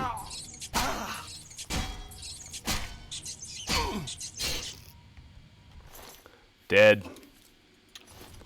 Repairs. Nothing ranked up during that fight. There, we got an armor rank. That's nice. Where's that now? 32. And now we can rest. So we know there's no reason to sneak now. Sinkhole Great Hall. I think we should take this back entrance that seems so much less guarded and has all the critters and suggests the bandits aren't patrolling it as well. What do you guys think? Hello? You look like a melee fighter. Let's poison my sword. Hello? Who's there? To arms! To arms! Oh! Ha! You'll never take me. Ah! Ah! Ah! Ah! Ah! Take this! Fucking healing potion. Ah! I fucking mud crap. Ah! Ah! I came in here precisely to get her away from her friends. That I'm reasonably sure she must have back there.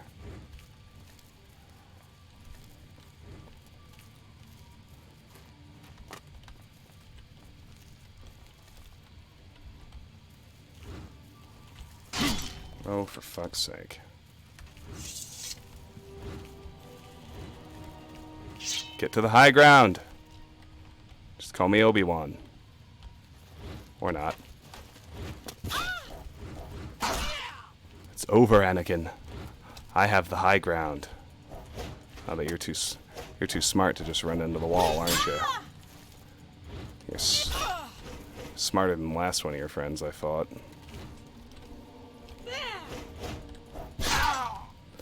Although it does seem like there's like a sweet spot.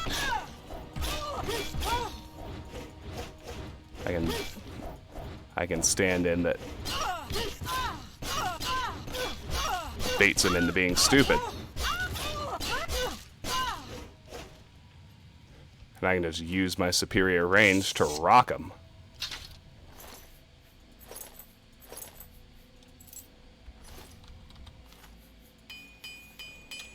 Excellent. I don't like to use more than one potion on a single enemy unless it's like the boss of the dungeon.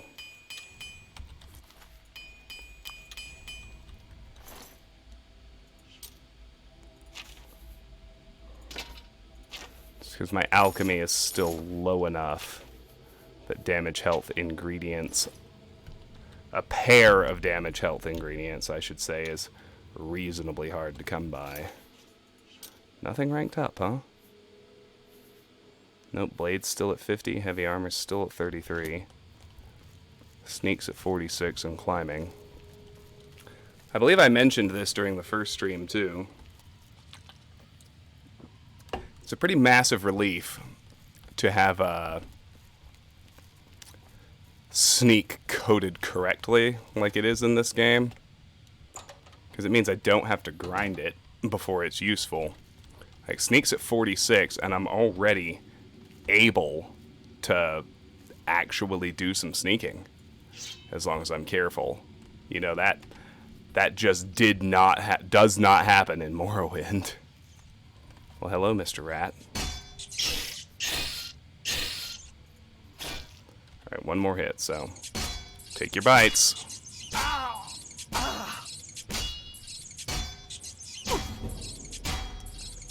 There's 34 heavy armor.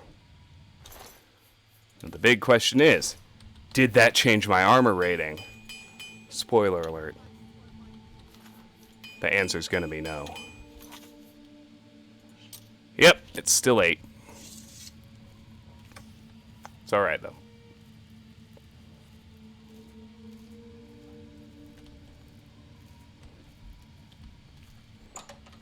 Let's back up. 6 more ranks of heavy armor. And then that game of trying to take hits ends, which is always nice.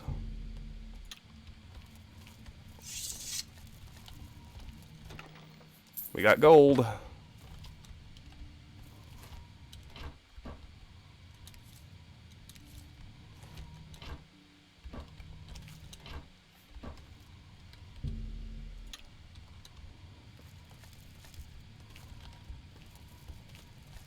Doesn't look like there's much. Oh, I was about to say.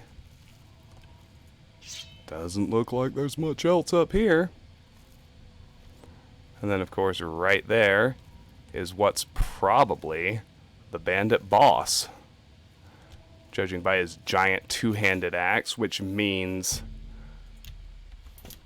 I'm not going to have the range advantage. Her. I said his. Clearly meant her. Sneak increased.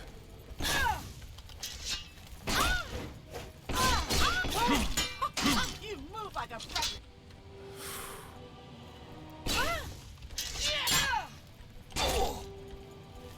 Oh, woof.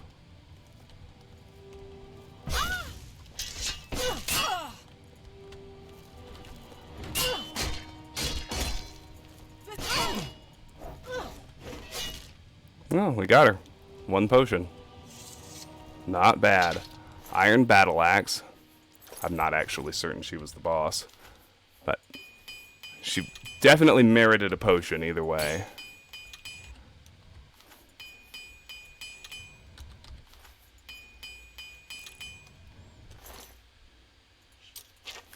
Take the axe back. Take your armor back. I cannot rest. I was gonna say something went up. It was sneak. Oh, and heavy armor's at 34. Alright, sneak's at 47. Heavy armor's at 34. Things are moving nicely. A steel short sword. Yeah, no thanks. A bronze necklace and some gold.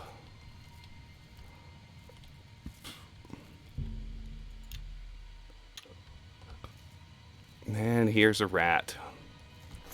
Already dead, but we'll take his meat. And now I believe there's not a direct passage between these 2 levels except through the first zone. That looks like it's probably just a death pit. Let's find out.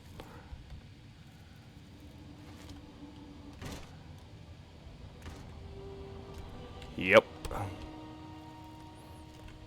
Okay. There's no exploring down there. This is different. This, if I fall down here, it should just... Fuck. Can't raise acrobatics. Which means I can't take fall damage. Which could be a problem. No, we're good. Alright. And the constraints of leveling in this game. They get brutal, I tell you what.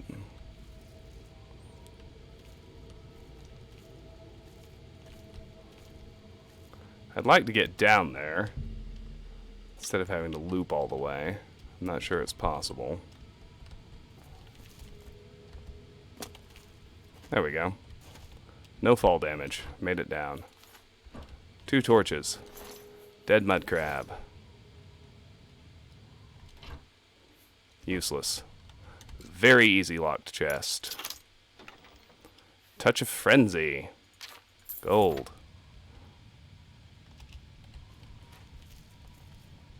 And more shrooms. The shroom harvest continues. These ingredients that I more or less... It seems like I more or less can't use until alchemy hits a minimum of 50.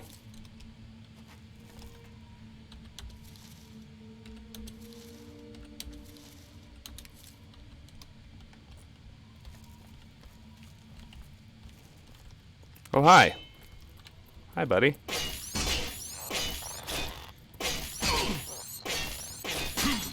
Three hits.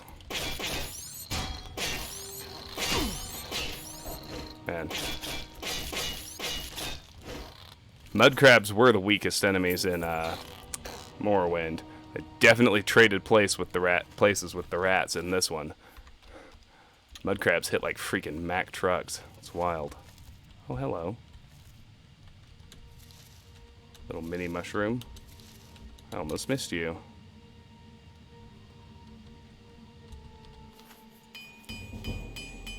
Armor increased. It's at 33.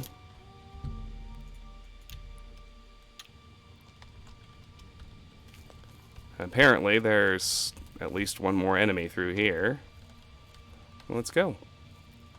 Let's see what's what.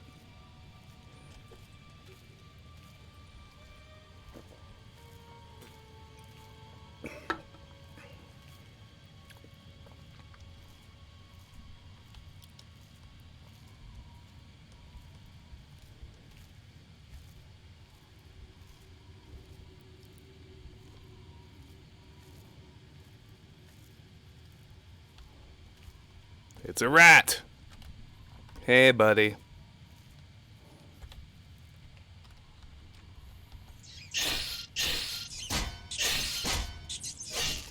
Alright, 4 whacks at current damage, so...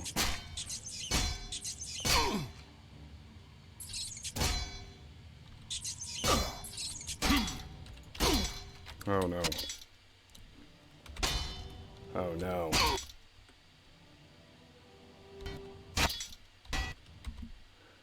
There we go. Took too many hits.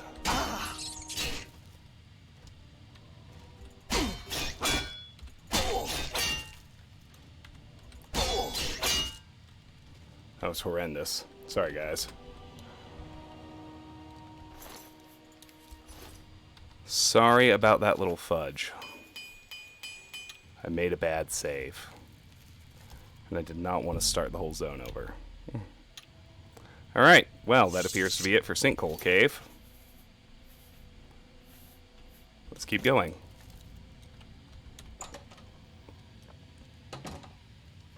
Whoa! Where'd you come from?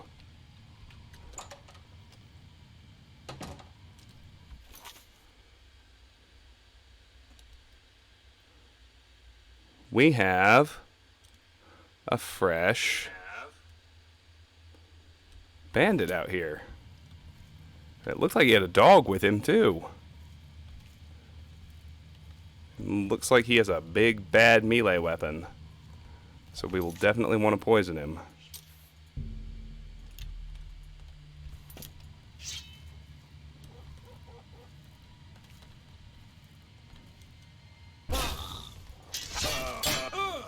Got him.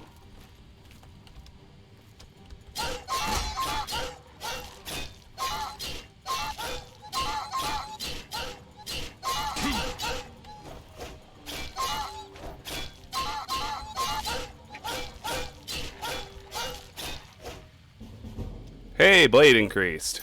Nice. What about... So blade's at 51. What did that do? Hi, Sauna. How you doing? I need to repair to be sure. My suspicion is that did not raise my damage. No, of course it didn't. Of course it didn't. It never does.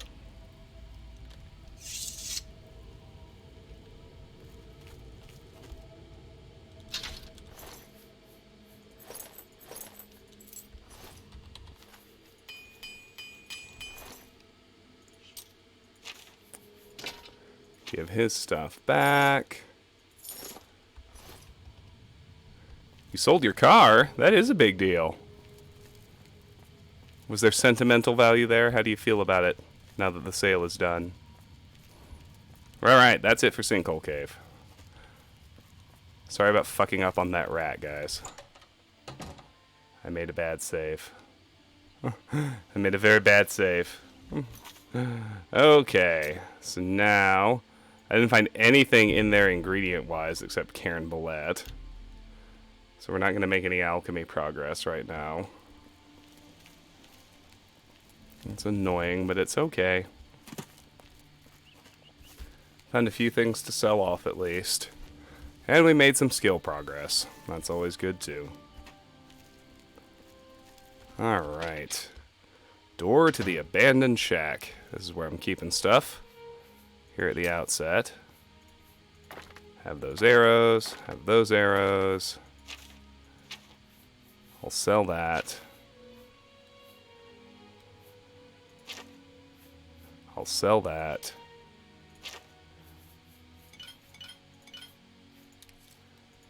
Let's get out my alchemy gear just in case. Not the Nirnroot, of course. You're getting old. Yeah, me too. Boy howdy, did I feel it yesterday. I had a horrendous back spasm yesterday. Almost crippling with pain. And it wasn't even a real injury. My back just seized. I was bending over to pick up a wipe. I was wiping off a dresser. My lower back just locked up like it was broken. Couldn't move it. It was awful. Bread loaf. Oh yeah, that's right. Rat meat and bread loaf makes a potion of detect life of all things. Alchemy increased. That's nice. Okay, from rat meat we'll go to primrose leaves. That's a no. From primrose leaves, do one of the fives. I'll start with corn. Corn and rice. There we go. From 5, we'll go to 3. The apple. That's going to be a no. By process of elimination, well, maybe. Nope, can't do anything with polypore red or the green stain shelf, so we're done. That was not a highly productive session, I'm afraid. But it wasn't 0 either. Got a few things to sell off. And of course, we'll be back.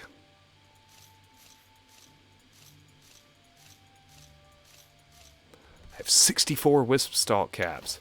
If I just had a second good damage health ingredient that showed up all the time, I'd be in good shape. But I don't. Not yet. I will need alchemy at 50 first.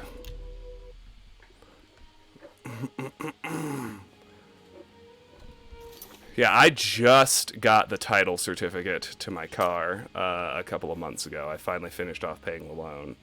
I finally finished paying off the loan. I can speak, I promise. Alchemy's at 35. Off to Thorinir. A coin for an old beggar. Greetings, I am. Thorinir. It's Thorinir. What kind of deal? Let's do business. Have a bronze necklace. Have these potions. A good One at a time. You got...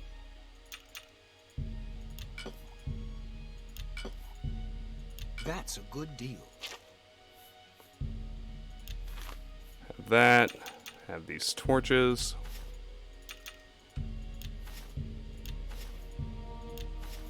Have a hammer. And have my extra lockpicks.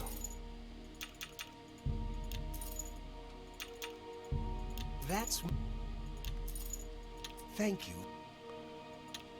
Now, what I would like to, what I would love to see, from girlfriend over here at the Gilded Carafe. How do you do? Some freaking I have everything for the... Can I interest you in some of damage my health wares? ingredients. Come on, girl. Give it here.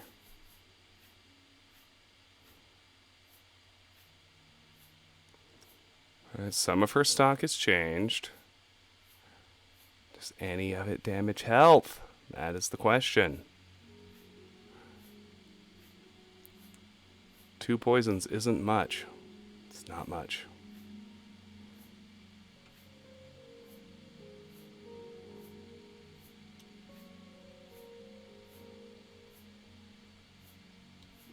No. Alright, fine. Be useless. Take care. Okay, let's head back out and we're going to do some more exploring. First of the island. I think Sinkhole Cave might be the last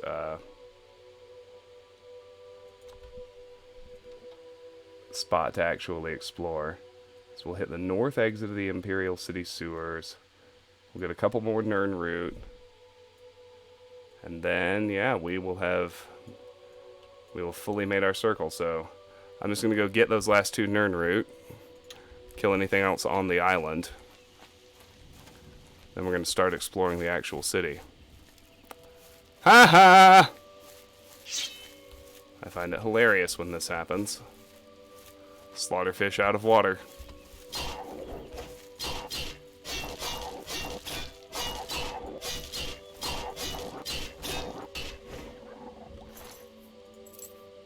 Damage, willpower, and water breathing on the scales.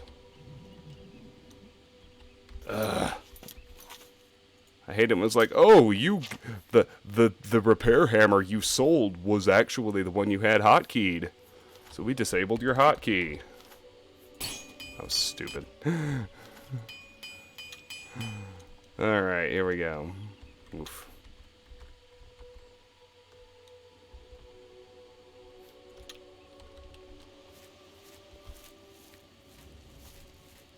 I do like these menus better. I agree with that.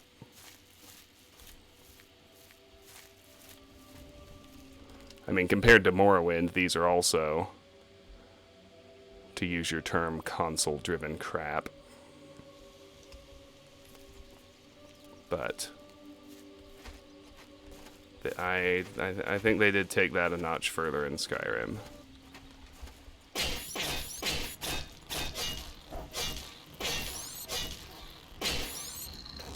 Oops. I don't want you dead yet. Get your 2 hits. Then die. Please and thank you. Alrighty.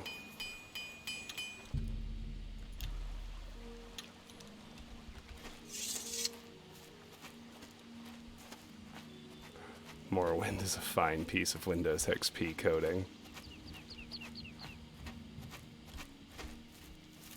Let's see, did I miss the first Nern route I was after? No, they're further along.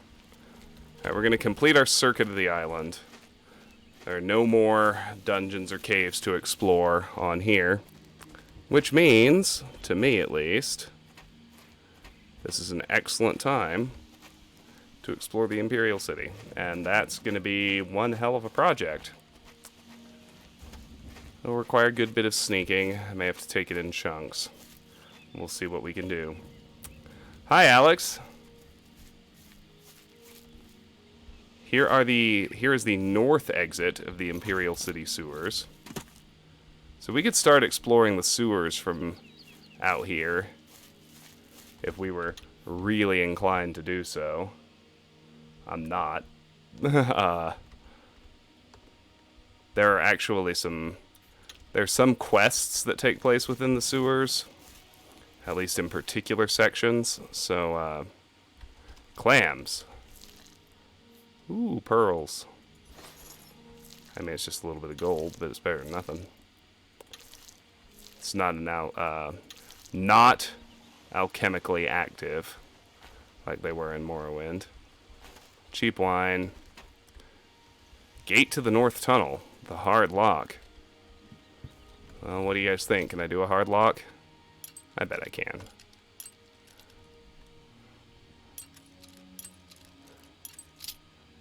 One thing that a certain class of RPG nerds would undoubtedly consider dumbing down, but that I really appreciate, is the addition of minigames in this one to things like lockpicking. Mainly lockpicking, in that it's not just trying to make a dice roll. If you're good enough at the minigame, even with a measly security score of 12, I can unlock the gate with a single lockpick.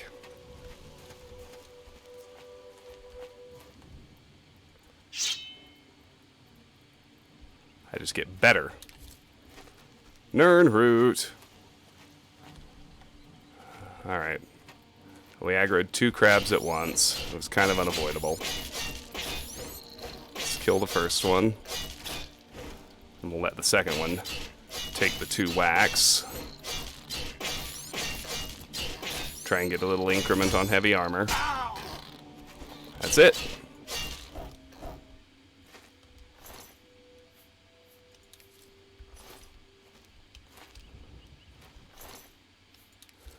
I really like the Oblivion lockpicking. I don't mind the version in Fallout 3 / New Vegas / Skyrim either. Although I greatly prefer the Skyrim iteration in that it's not gated. It's not like, oh, well, the minigame's exactly the same, but you can't even try to pick an easy lock if you're under 25. Ha ha ha ha ha. It's like, really? Come on.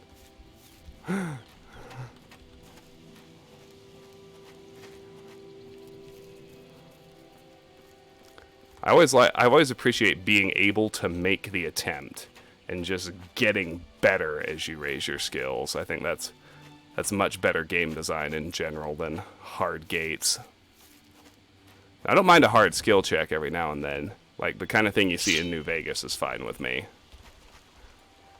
But maybe with the exception of lockpicking, but I like the dialogue checks in New Vegas are a system I'm fine with, even though they're very definitely hard gates.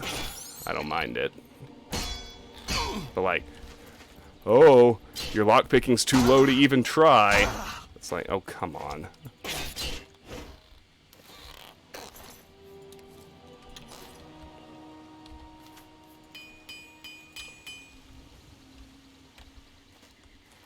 More nearby enemies, huh? We've nearly come full circle, as you'll see. We'll be back to the exit of the tutorial sewer very soon. Burl.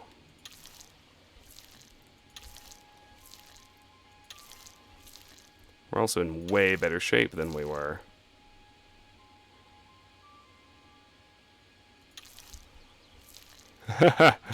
Oh, I mentioned that during the first stream, so I can't remember if you were here. I apologize if you were and I forgot, but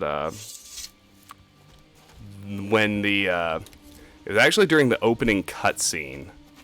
I remember it so vividly. Like, you saw Uriel Septim and he had Oblivion potato face, and I was like, oh, what the fuck?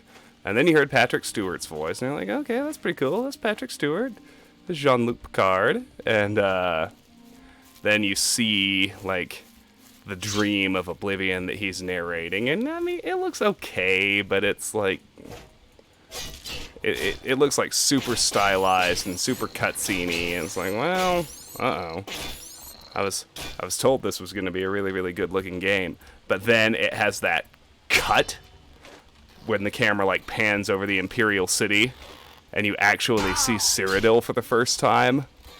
I still, like, get a chill when that happens, because it looked so good back then. I mean, it still looks pretty good. Like, that shot of in the intro, and it was that shot that really just immediately blew my mind and made me think, okay, this really is going to be something special.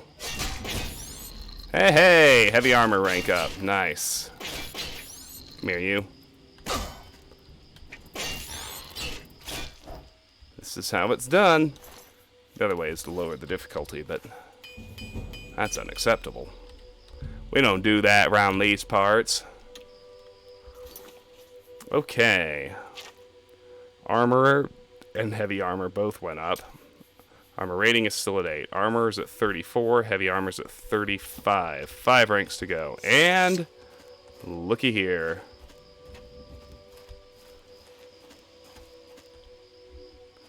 Oh, come on, Alex. Didn't you see me open a hard lock just then? I mean, I have 8 ranks in the skill relative to nothing, but it ranked up to 13 while I was picking the lock. But that's kind of the impetus for a whole ramble I had. It's about how, like, I greatly prefer this game's system of lock picking and Skyrim's is okay too. I do like this minigame better. But Oblivion and these last 2 Elder Scrolls games, particularly as opposed to the Fallout series, I think it's awesome the way raising lockpicking works. Because you can always try, right? You can always try. Oh, hey, look. It's the Thieves Guild having their little meeting. I wonder if they'll talk to us now. Like, I'm not actually ready to do it. I'm just curious, like, if I can just show up. Or if they'll tell me to fuck off. Do I know you? Gray Fox. He's just a name on a wanted poster. I don't trust you enough to say more than that. Okay. Looks like no. Well, fine. I guess I can't do that yet. Screw you, buddy. Somehow I think we will meet again. You wish to join the Thieves Guild too? Oh, maybe we will soon be brothers in the shadow. Only Armand can say. So, you are looking for the Thieves Guild as well? Armand Kristoff will decide who is worthy and who is not. Fascinating. I've been preparing to join the guild for years. If you're nice to me, maybe I'll show you a few tricks. I really don't have time for the likes of you. A little tip. People who ask a lot of questions around here tend not to be very popular. The Emperor and his 3 sons, dead, right under the noses of the Imperial Guard. It's a disgrace. He's just a... Yeah, he just tells me to fuck off. Somehow I think we will be... And we can't do the Thieves Guild yet. Well met. More to do first. That's what I wanted to check on. I think I'm at 9 Nirnroot out of the 10 I need.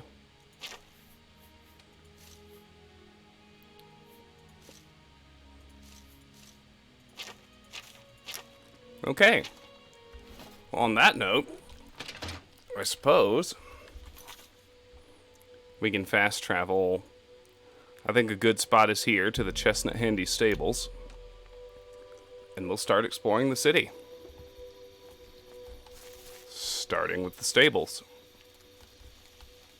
Oh yeah, that's... I was gonna say, that's the bridge out. I was like, where is she going?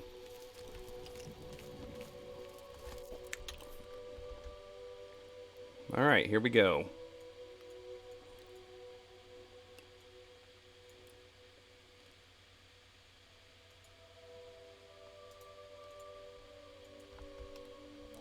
I'm consulting the wiki, just so I know that,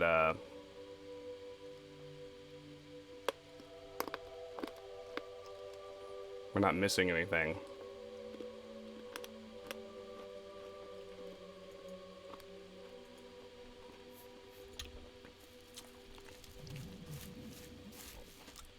So here are the Chestnut Handy Stables. Lettuce and onion. Nice.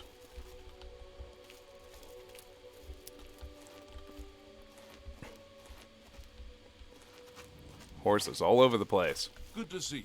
Brielis Gawe. I am Brielis Gawe, and no, we don't sell horses, but we do eat well. The stables are owned by an orc, and you know, orcs and horses. Fascinating. Grey Fox. Oh, he's that wanted criminal. Isn't he a master thief? I hear he's dangerous, too. I've heard that the beggars spy for him. True enough, Martin. Hieronymus Lex. He's that Imperial Watch captain that's always chasing after the Grey Fox and the Thieves Guild. Chasing after shadows, if you ask me. The Thieves Guild probably doesn't exist, and it's a sure bet the Grey Fox doesn't either. Imperial City. Sure, some folks here think horses are for riding. Then again, some of us are orcs. Snack Bravura, she prefers eating stew to riding horses. I get it. The owner of the stables eats her horses. Rumors. Irene Metric moves with such grace. I wonder what it is she does. It must be a tip that she's an acrobatics trainer. Aye. Oh, I didn't think it was a complaint, Martin. It was more like a, everybody get ready. Time for a big, big city.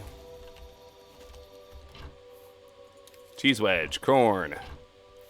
Carrot, cheese wedge, corn. Cheese wedge, corn. Hey, this is actually pretty good.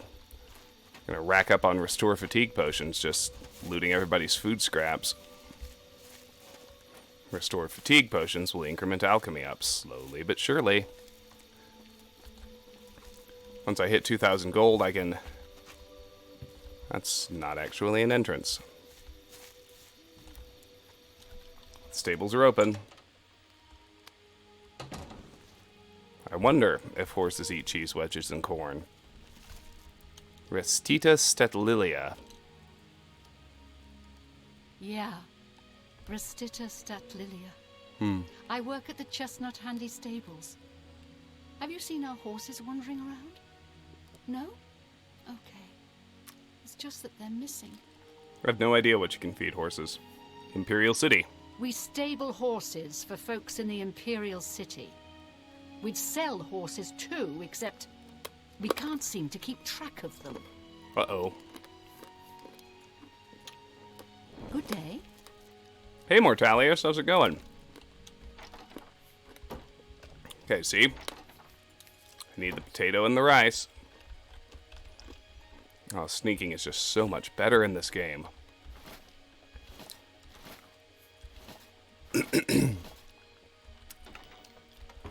Manual of Arms. I believe it's a new book. I love how I can actually check. 13. 14. Yeah, this is new. Manual of Arms. This manual is commissioned by General Warhaft to serve as a guide and manual to arms for all arms and weapons for all Imperial officers in the field. Obviously, a soldier's weaponry should reflect his skills. Skill with a blade is recommended for daggers, short swords, long swords, and claymores. Skill with blunt weapons is desirable to wield the war axe, mace, battle axe, and warhammer. To the uninitiated, axes and hammers may seem to be very different weapons, but the rhythm, drill, and physical strength used by both weapon types are virtually identical. Only those with marksman skills should be outfitted with the bow. Most of these weapons are commonly used in combination with a shield. The claymore, battle axe, and warhammer, however, require both hands to use. These two-handed weapons are best suited to heavily armored knights, berserkers, and those soldiers that hold the flanks of the line. Arms have been made from many materials over the ages, and each material varies in weight, durability, and cost. These materials are here ranked in order of desirability and cost, with cheapest and least desirable listed first. Iron, steel, silver, dwarven, elven, glass, ebony, and finally Daedric. Some armorers correctly observe that silver weapons are slightly less durable than steel.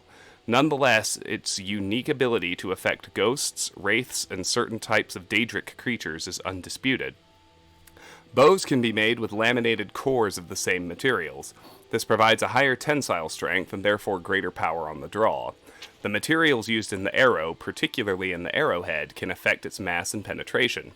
Thus, the quality of the bow and of the arrow are taken together to determine the weapon's overall armor penetration. Enchanted weapons are mentioned in virtually every fable and song. The magic on such items lies dormant until they strike an opponent. At that moment, the enchantment is activated, causing distress and injury to the target. Enchantments on bows are transferred to the arrow at the moment of release. Should the arrow have an enchantment of its own, however, the missile now carries both enchantments and delivers them to the target. An enchanted weapon has a limited reservoir of magicka. Each blow drains some of its reserves until finally it is drained dry. The enchantment can be recharged by arcane processes involving soul gems. The more powerful the soul in the gem, the more magicka is restored to the item.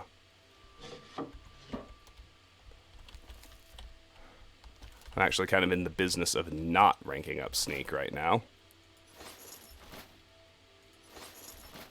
Oh, but look at this non-Morrowind bullshit. What an improvement. As long as I'm undetected when I go for the steal, I stay undetected. It works. It's a freaking miracle. Snack Grabura. Snock Brabura, owner and proprietor. We board horses and, well, we don't actually sell horses. Anymore, that is. Imperial City. The Chestnut Handy stables used to sell horses, but they're gone. Our horses, all gone. Big mystery. No idea where they went. Ha! Did you eat them? I almost walked into that one. No, of course not. That would be wrong. You shouldn't eat horses. Rumors. You gotta like a store named Slash and Smash. I'm here about the horse armor. What can I interest you in?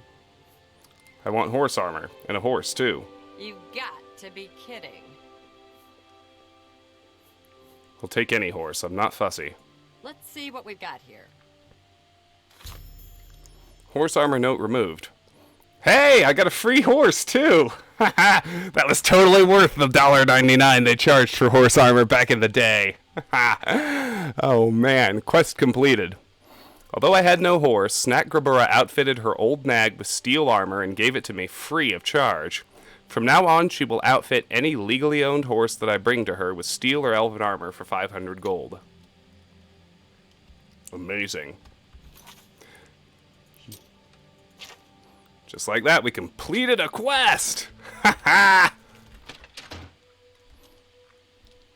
Horse armor just makes me laugh. And look! It's my horse! Armored old nag. Yo! Yo! Epic! Epic win! Okay, enough of that. Alright, let's go make some potions now.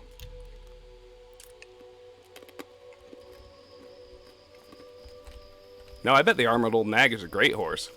Your horse is stabled outside the city gate. Fair enough.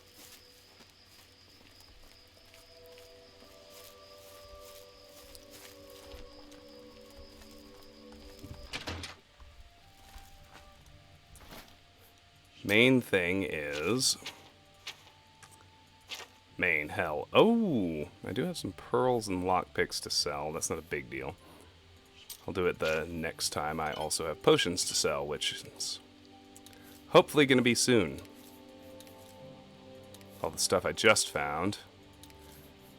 Ooh. Don't get out your Nirnroot. That goes to Sindirian. We don't use it for potions.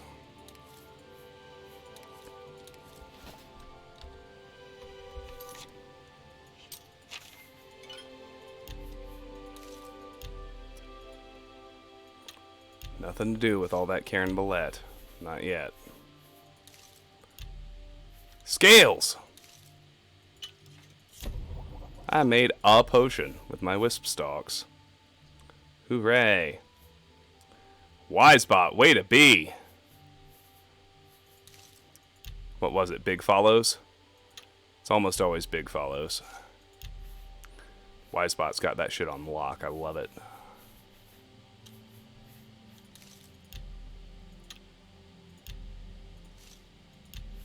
Gall, that's a no. Rat meat goes with bread loaf. Something. Primrose leaves. Nope. And I have a dozen rice. Okay. Start with corn.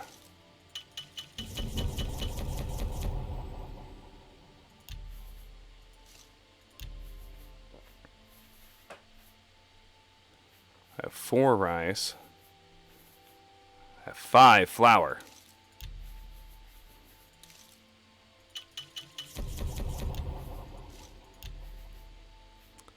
4 apples.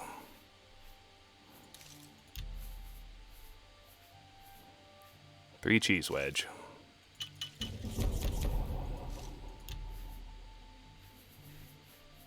3 lettuce. 2 carrots.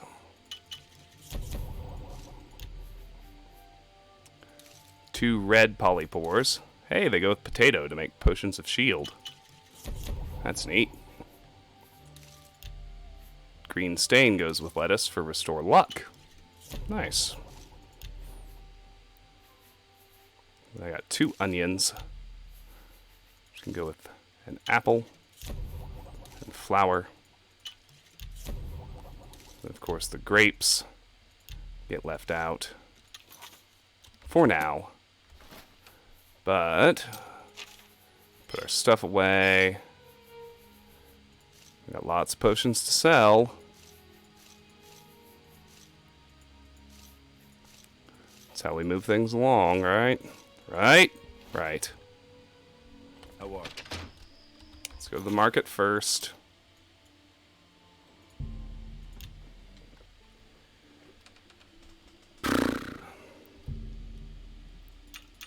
Five hours. I realize my horse is stabled outside the city gate.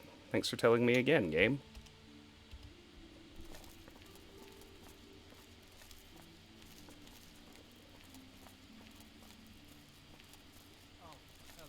What is it now? I understand the Fighters Guild is...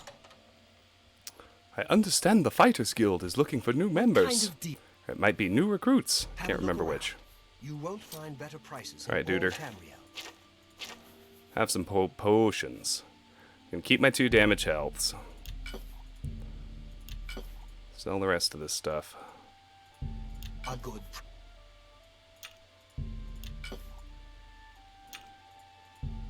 A good.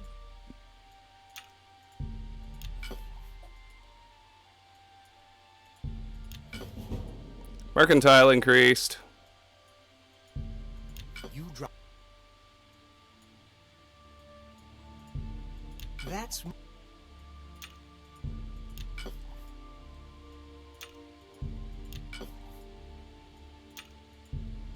That's.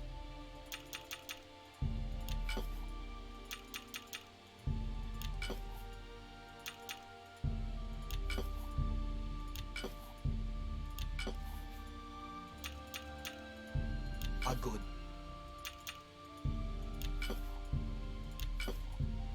That's a good. Thank you for. Goodbye. Please come again. Oh wait, I forgot to What sell kind him. of Have a look at my wares. I'm sure there's something. to There are a suit few you. things here. Yes, have flawed pearls and a couple of lockpicks. That's With my compliments. thank you. All right, where did that put mercantile? Let me refresh myself. Mercantile is at 17. Please come.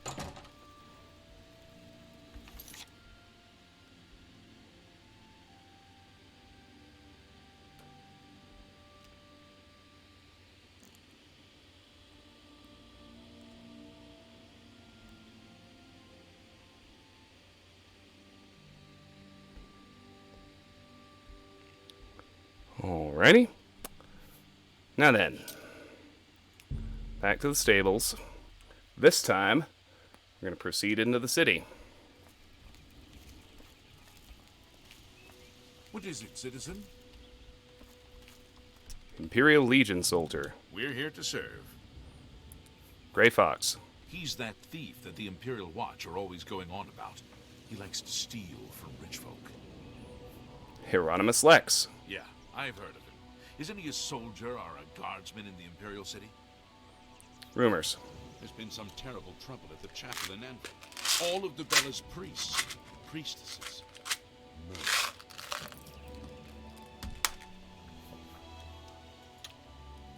Farewell, citizen.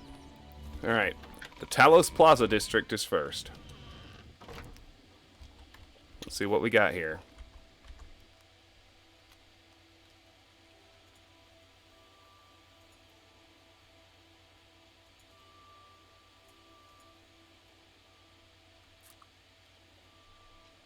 Many places. Okay. I'm gonna have to narrow it down. You have my ear, citizen. The Imperial Watch. That's We're different. always on duty. Rumors. There's been some terrible trouble at the chapel in Anvil. All of Debella's priests and priestesses murdered. Okay, I've actually heard of that. That's fine. Move along. You have my ear, citizen. Alright, let's look around. Fly Amanita. No, he can't harvest it. Swathod's house with an average lock. Oops. Do better, Travis.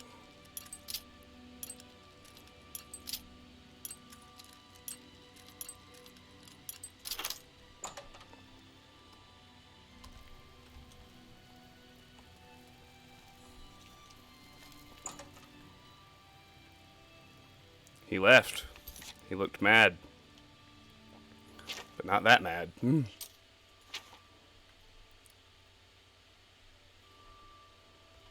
Okay, bounty's still 0. That's what I was really looking for.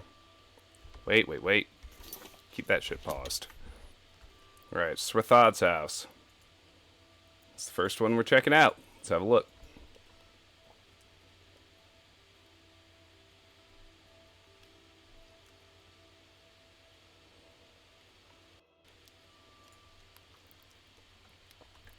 And we can try and find him and talk to him at some point. I don't think anyone else lives here. Iron bow. Amazingly, this isn't stealing. Okay, the Book of Daedra. We need to start... looks like we're going to do some reading. Looks like that's a new book. Whoa, wait, what? Game!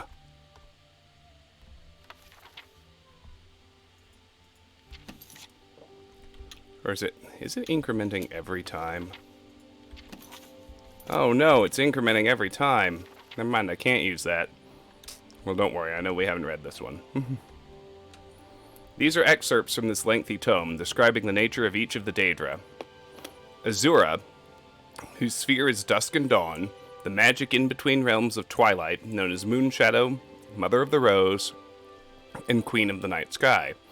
Boethia, whose sphere is deceit and conspiracy, and the secret plots of murder, assassination, treason, and unlawful overthrow of authority.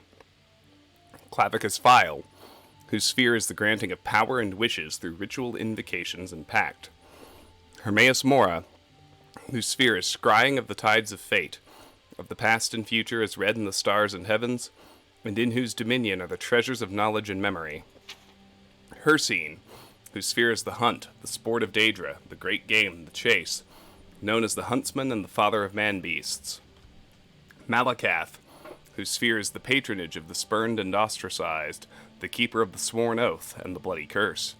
Mehrunes Dagon, whose sphere is destruction, change, revolution, energy, and ambition. Mephala, whose sphere is obscured to mortals, known by the names Web Spinner, Spinner, and Spider, whose only consistent theme seems to be interference in the affairs of mortals for her amusement. Meridia, whose sphere is obscured to mortals, who is associated with the energies of living things. Molag Bal, whose sphere is the domination and enslavement of mortals, whose desire is to harvest the souls of mortals and to bring mortals' souls within his sway by spreading seeds of strife and discord in the mortal realms. Namira, whose sphere is the ancient darkness, known as the Spirit Daedra, ruler of sundry dark and shadowy spirits, associated with spiders, insects, slugs, and other repulsive creatures which inspire mortals with an instinctive revulsion. Nocturnal, whose sphere is the night and darkness, who is known as the Night Mistress. Periite, whose sphere is the ordering of the lowest orders of Oblivion, known as the Taskmaster. Sanguine, whose sphere is hedonistic revelry and debauchery, and passionate indulgences of darker natures. Sheogorath, whose sphere is madness and whose motives are unknowable. Avernima, whose sphere is the realm of dreams and nightmares, and from whose realm issues forth evil omens.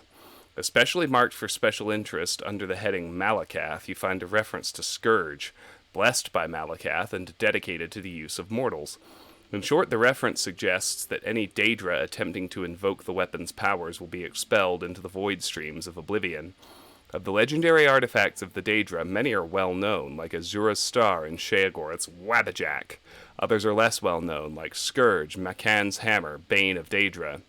Yet though Malakath blessed Scourge to be potent against his Daedra kin, he thought not that it should fall into Daedric hands, then to serve as a tool for private war among Caitiff and Forsaken.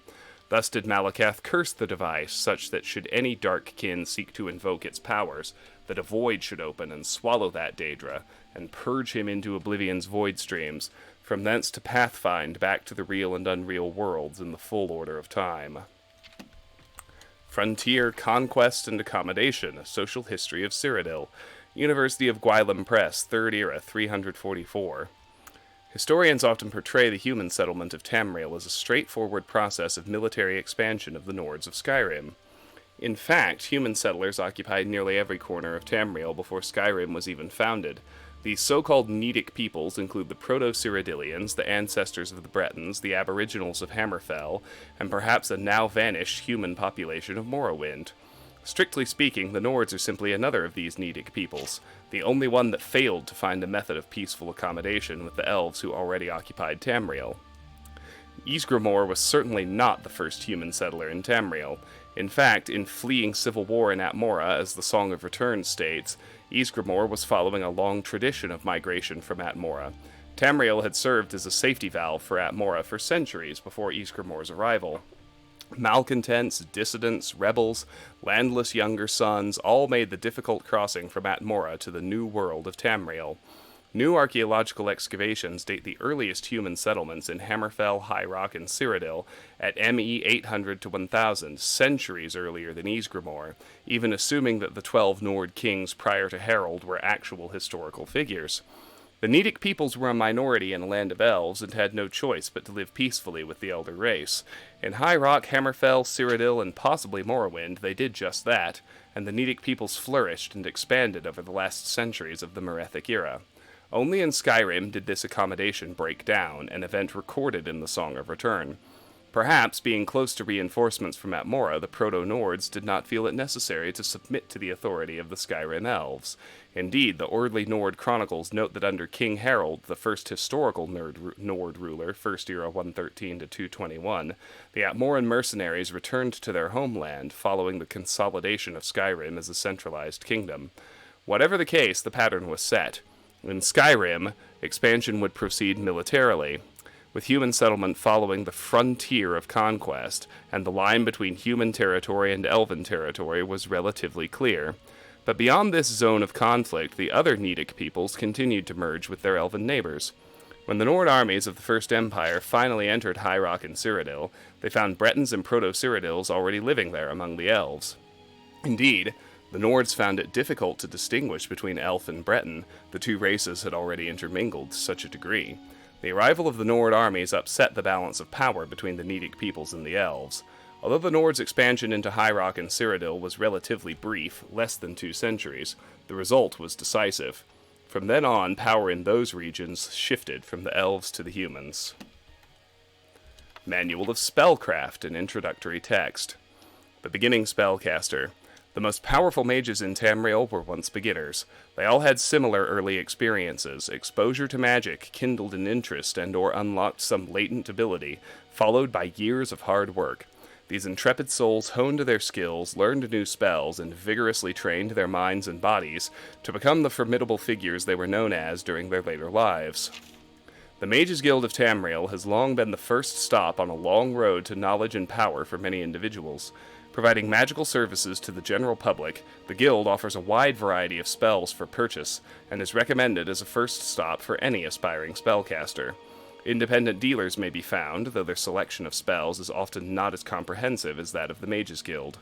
Many spells are beyond the capabilities of beginning mages. The ability to render oneself invisible, for example, is an advanced power and is beyond the novice spellcaster. Through practice, a mage may become more skilled in a given school of magic and find himself proficient enough to begin exploring its more powerful aspects. The fledgling mage should not be daunted by his inability to wield certain powers, but should instead use this as a point of focus and a drive for bettering himself. Rather than becoming discouraged, the student should look forward to higher levels of skill, such as the advanced techniques of absorbing spells, summoning lesser and eventually greater Daedra and Undead, for research purposes only, and protection against specific types of spells, such as fire, frost, and shock spells. Mages wishing to specialize in a particular school of magic are encouraged to learn as many spells as possible within that school, and to practice them frequently. All mages, whether specializing or nurturing a general interest, are encouraged to apply for membership within the Mages Guild. Beyond services available to the general public, the accomplished guild member has access to many exclusive services, such as advanced spellcraft and enchanting. These services have been deemed potentially dangerous to the public at large, and have been restricted to higher-ranked guild members in good standing by the Council of Mages. Citizens interested in the further use of magic should consult their local Mages Guild Archmagister. Nice. On Morrowind, the Imperial Province, by Aramanwe of Sunhold. After the conquest of Hammerfell, Imperial legions massed along the northeastern borders of Cyrodiil, and invasion fleets prepared in Skyrim. Initially, though the Imperial legions and navy were widely considered undefeatable, House Indoril and the Temple hierarchy proposed to resist to the death. Redoran and Dress stood by Indoril, with Telvanni remaining neutral. Hlalu proposed accommodation.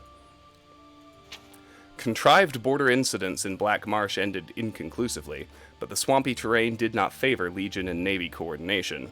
Against the legions massed west of Silgrad Tower and Kraganmore, and the legions west of Blacklight and Cormaris View, Morrowind had pitifully small militias, stiffened by small companies of Redoran mercenaries and elite units of house nobles and temple ordinators and armigers. Further complicating matters was the refusal of Indoril, Dress, Hlalu, and Telvanni to garrison the western borders. Indoril and Dress proposed, rather than defend the western border, instead to withdraw to the interior and fight a guerrilla war. With Hlalu advocating accommodation and Telvanni remaining neutral, Redoran therefore faced the prospect of standing alone against the Empire. The situation changed radically when Vivek appeared in person in Vivek City to announce his negotiation of a treaty with Emperor Tiber Septim, reorganizing Morrowind as a province of the Empire, but guaranteeing all rights of faith and self-government. A shocked temple hierarchy, which apparently had not been consulted, greeted the announcement with awkward silence. Indoril swore they would resist to the death, with the loyal support of Dress, while Redoran, grateful for a graceful excuse to avoid facing the legions unsupported, joined with Hlalu in welcoming the agreement. Telvanni, seeing which way the wind blew, joined with Hlalu and Redoran in supporting the treaty. Nothing is known of the circumstances of the personal meeting between Septim and Vivek, or where it took place, or the preliminaries which must have preceded the treaty. The public reason was to protect the identities of the agents involved. In the west, speculation has centered around the role of Zurin Arctus in brokering the agreement. In the east, rumors suggest that Vivek offered Numidium to aid in the conquest of the Altmer and Somerset Isle, in return for significant concessions to preserve self-rule, house traditions, and religious practices in Morrowind. The Lord High Counselor of the Grand Council in Indoril refused to accept the treaty and refused to step down. He was assassinated and replaced by a Hlalu. House Hlalu took the opportunity to settle some old scores with House Indoril, and a number of local councils changed hands in bloody coups. More blood was shed in these inter-house struggles than against the Imperial legions during Morrowind's transition from an independent nation to a province of the Empire. The generals of the legions had dreaded an invasion of Morrowind. The Dunmer were widely regarded as the most dreadful and fanatic foes, further inspired by their temple and clan traditions. The generals had not grasped the political weaknesses of Morrowind, which Emperor Tiber Septim recognized and exploited. At the same time, given the tragic depopulation and destruction experienced by the other provinces conquered by Septim, and the swift and efficient assimilation of Morrowind into the Imperial legal systems and economy, with relatively small impact on lower or upper classes of Morrowind's citizens, the Tribunal also deserves some credit for recognizing the hopelessness of Morrowind's defense, and the chance of gaining important concessions at the treaty table by being the first to offer peace. By contrast, many Indoril nobles chose to commit suicide rather than submit to the Empire, with the result that the house was significantly weakened during the period of transition, guaranteeing that they would lose much of their influence and power to House Lalu, whose influence and power was waxing with its enthusiastic accommodation with the Empire. The temple hierarchy more skillfully managed their loss of face, remaining aloof from political struggles, and earning the goodwill of the people by concentrating on their economic, educational, and spiritual welfare. Many books. I like it. A Life of Uriel Septim VII by Rufus Hayne, short life. Third Era, 368 to 389, strategist and conciliator. The early decades of Emperor Uriel's life were marked by aggressive expansion and consolidation of imperial influence throughout the Empire, but especially in the east, in Morrowind and Black Marsh, where the Empire's power was limited, imperial culture was weak, and native customs and traditions were strong and staunchly opposed to assimilation. During this period, Uriel greatly benefited from the arcane support and shrewd counselor of his close advisor, the Imperial battle mage Jagar Tharn. The story of Uriel's marriage to the Princess Calavoria is a less happy tale. Though she was a beautiful and charming woman and greatly loved and admired by the people, the Empress was a deeply unpleasant, arrogant, ambitious, grasping woman. She snared Uriel Septim with her feminine wiles, but Uriel Septim thereafter soon regretted his mistake and was repelled by her. They heartily detested one another and went out of their ways to hurt one another. Their children were the victims of this unhappy marriage. With his agile mind and vaunting ambition, Uriel soon outstripped his master in the balanced skills of threat and diplomacy. Uriel's success in co-opting House Lalu as an advance guard of imperial culture and economic development in Morrowind is a noteworthy example. However, Uriel also grew in pride and self-assurance. Jagar Tharn fed Uriel's pride, and hiding behind the mask of an outpaced former Master Counselor, Tharn purchased the complete trust that led finally to Uriel's betrayal and imprisonment in Oblivion and Tharn's secret usurpation of the imperial throne. 3rd Era 389 to 399, betrayed and imprisoned. Little is known of Uriel's experience while trapped in Oblivion. He says he remembers nothing but an endless sequence of waking and sleeping nightmares. He says he believed himself to be dreaming and had no notion of passage of time. Publicly, he long claimed to have no memory of the dreams and nightmares of his imprisonment. But from time to time, during the interviews with the Emperor that formed the basis of this biography, he would relate details of nightmares he had, and would describe them as similar to the nightmares he had when he was imprisoned in Oblivion. He seemed not so much unwilling as incapable of describing the experience. But it is clear that the experience changed him. In 3rd Era 389, he was a young man full of pride, energy, and ambition. During the Restoration, after his rescue and return to the throne, he was an old man, grave, patient, and cautious. He also became conservative and pessimistic, where the policies of his early life were markedly bold, even rash. Uriel accounts for this change as a reaction to and revulsion for the early teachings and counsel of Jagar Tharn. However, Uriel's exile in Oblivion also clearly drained and wasted him in body and spirit, though his mind retained the shrewd cunning and flexibility of his youth. The story of Tharn's magical impersonation of the Emperor, the unmasking of Tharn's imposture by Queen Baranziah, and the roles played by King Eadwire, Rhea Silmain, and her champion in assembling the Staff of Chaos, defeating the renegade Imperial battle mage Jagar Tharn, and restoring Uriel to the throne is treated at length in Stern Gamboge's excellent 3-volume biography of Baranziah. There is no reason to recount that narrative here. Summarized briefly, Jagar Tharn's neglect and mismanagement of imperial affairs resulted in a steady decline in the Empire's economic prosperity, allowed many petty lords and kings to challenge the authority of the Empire, and permitted strong local rulers in the east and the west to indulge in open warfare over lands and sovereign rights. 3rd Era 399 to 415, Restoration, the Miracle of Peace, and Vardenfell. So that described the events of the first game, Elder Scrolls Arena. During the Restoration, Uriel Septim turned from the aggressive campaign of military intimidation and diplomatic accommodation of his earlier years, and relied instead on clandestine manipulation of affairs behind the scenes, primarily through the agencies of the various branches of the Blades. A complete assessment of the methods and objectives of this period must wait until after the Emperor's death, when the voluminous diaries archived at his country estate may be opened to the public, and when the Blades no longer need to maintain secrecy to protect the identities of its agents. Two signal achievements of this period point to the efficacy of Uriel's subtle policies. The Miracle of Peace, also popularly known as the Warp in the West, that transformed the Iliac Bay region from an unruly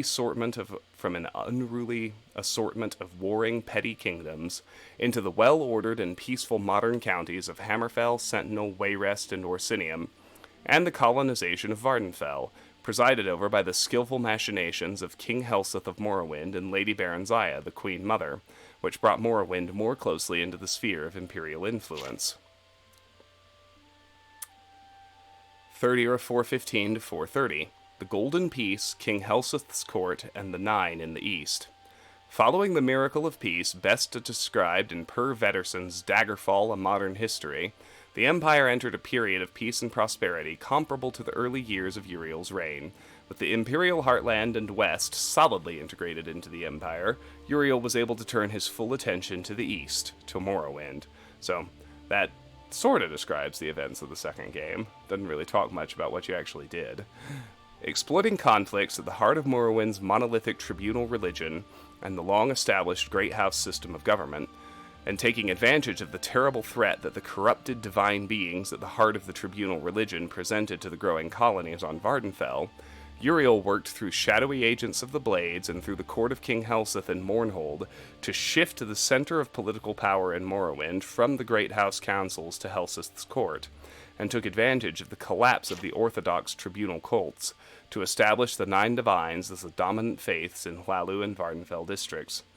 Hasfat Antabolus's treatment of the establishment of the Nine in the East in his 4-volume Life and Times of the Nerevarine, that's Elder Scrolls 3, is comprehensive. However, he fails to resolve the central mystery of this period. How much did Uriel know about the prophecies of the Nerevarine, and how did he learn of their significance? The definitive resolution of this and other mysteries must await the future release of the Emperor's private papers, or a relenting of the Blades' strict policies of secrecy concerning their agents. Alright, Ruins of Kemelzee by Rollard Nordson. With the acclamations of the Fellows of the Imperial Society still ringing in my ears, I decided to return to Morrowind immediately. It was not without some regret that I bade farewell to the fleshpots of the Imperial City, but I knew that the wonders I had brought back from Raled Mackay had only scratched the surface of the Dwemer ruins in Morrowind. Even more spectacular treasures were out there, I felt, just waiting to be found, and I was eager to be off. I also had before me the salutary example of poor Bannerman, who was still dining out on his single expedition to Black Marsh 20 years ago. That would never be me, I vowed. Yes, Martin, Hasfat Antabolus is the Blades contact in the Balmora Fighters Guild, who sends you after the puzzle cube in exchange for his information on the Nerevarine cult. With my letter from the Empress in hand, this time I would have the full cooperation of the Imperial authorities. No more need to worry about attacks from superstitious locals. But where should I look next? The ruins at Kemelzee were the obvious choice. Unlike Raled Mackay, getting to the ruins would not be a problem. Also known as the Cliff City, Kemelzee lies on the mainland side of the Vardenfell Rift, sprawling down the sheer coastal cliff. Travelers from the east coast of Vardenfell often visit the site by boat, and it can also be reached overland from the nearby villages without undue hardship. Once my expedition had assembled in Seyda with the usual tedious complications involved in operating in this half-civilized land, we set out for the village of Marog near the ruins, where we hoped to hire a party of diggers. My interpreter, Twen Panai, an unusually jolly fellow for a dark elf who I had hired in Seyda at the recommendation of the local garrison commander, assured me that the local villagers would be very familiar with Kemelzee, having looted the site for generations. Incidentally, Tenpenny, as we soon came to call him to his constant amusement, proved invaluable, and I would recommend him without hesitation to any of my colleagues who were planning similar expeditions to the wilds of Morrowind. At Marog, we ran into our first trouble. The hetman of the village, a reserved, elegant old fellow, seemed willing to cooperate, but the local priest, a representative of the absurd religion they have here, worshipping something called the Tribunal, who they claim actually live in palaces in Morrowind, was fervently against us excavating the ruins. He looked likely to sway the villagers to his side with his talk of religious taboos, but I waved the Empress's letter under his nose and mentioned something about my friend the garrison commander at Saint Denis, and he quieted right down. No doubt this was just a standard negotiating tactic arranged among the villagers to increase their pay. In any event, once the priest had stalked off, muttering to himself, no doubt calling down curses upon the heads of the foreign devils, we soon had a line of villagers eager to sign on to the expedition. While my assistant was working out the mundane details of contracts, supplies, etc., Master Aram and I rode on to the ruins. By land, they can only be reached using narrow paths that wind down the face of the cliff from above, where any misstep threatens to send one tumbling into the sea, foaming about the jagged rocks below. The city's original entrance to the surface must have been in the part of the city to the northeast, the part that fell into the sea long ago when the eruption of Red Mountain created this mind-bogglingly vast crater. After successfully navigating the treacherous path, we found ourselves in a large chamber open to the sky on one side, disappearing into the darkness on the other. As we stepped forward, our boots crunched on piles of broken metal, as common in dwarven ruins as potsherds and other ancient sites. This was obviously where the looters brought their finds from deeper levels, stripping off the valuable outer casings of the dwarven mechanisms and leaving their innards here, easier than lugging the intact mechanisms back up to the top of the cliff. I laughed to myself, thinking of the many warriors unwittingly walking around Tamriel with pieces of dwarven mechanisms on their backs. For that, of course, is what most dwarven armor really is, just the armored shells of ancient mechanical men. I sobered when I thought of how exceedingly valuable an intact mechanism would be. This place was obviously full of dwarven devices, judging from the litter covering the floor of this vast chamber. Or had been, I reminded myself. Looters had been working over this site for centuries. Just the casing alone would be worth a small fortune, sold as armor. Most dwarven armor is made of mismatched pieces from various devices, hence its reputation for being bulky and unwieldy. But a matched set from an intact mechanism is worth more than its weight in gold, for the pieces all fit together smoothly and the wearer hardly notices the bulk. Of course, I had no intention of destroying my finds for armor, no matter how valuable. I would bring it back to the Society for Scientific Study. I imagined the astonished cries of my colleagues as I unveiled it at my next lecture, and smiled again. I picked up a discarded gear from the piles at my feet. It still gleamed brightly, as if new-made, the dwarven alloys resisting the corrosion of time. I wondered what secrets remained hidden in the maze of chambers that lay before me, defying the efforts of looters, waiting to gleam again in the light they had not seen in long eons, waiting for me. It remained only to find them. With an impatient gesture to Master Aram to follow, I strode forward into the gloom. Master Aram, Tenpenny, and I spent several days exploring the ruins, while my assistants set up camp at the top of the cliff and hauled supplies and equipment from the village. I was looking for a promising area to begin excavation, a blocked passage or corridor untouched by looters that might lead to completely untouched areas of the ruins. We found 2 such areas early on, but soon discovered that the many winding passages bypassed the blockage and gave access to the rooms behind. Nevertheless, even these outer areas, for the most part stripped clean of artifacts by generations of looters, were full of interest to the professional archaeologist. Behind a massive bronze door burst from its hinges by some ancient turmoil of the earth, we discovered a large chamber filled with exquisite wall carvings, which impressed even the jaded Tenpenny, who claimed to have explored every dwarven ruin in Morrowind.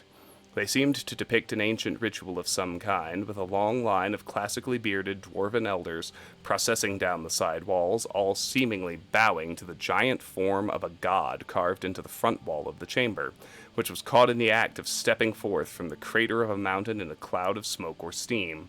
According to Master Aram, there are no known depictions of dwarven religious rituals, so this was an exciting find indeed.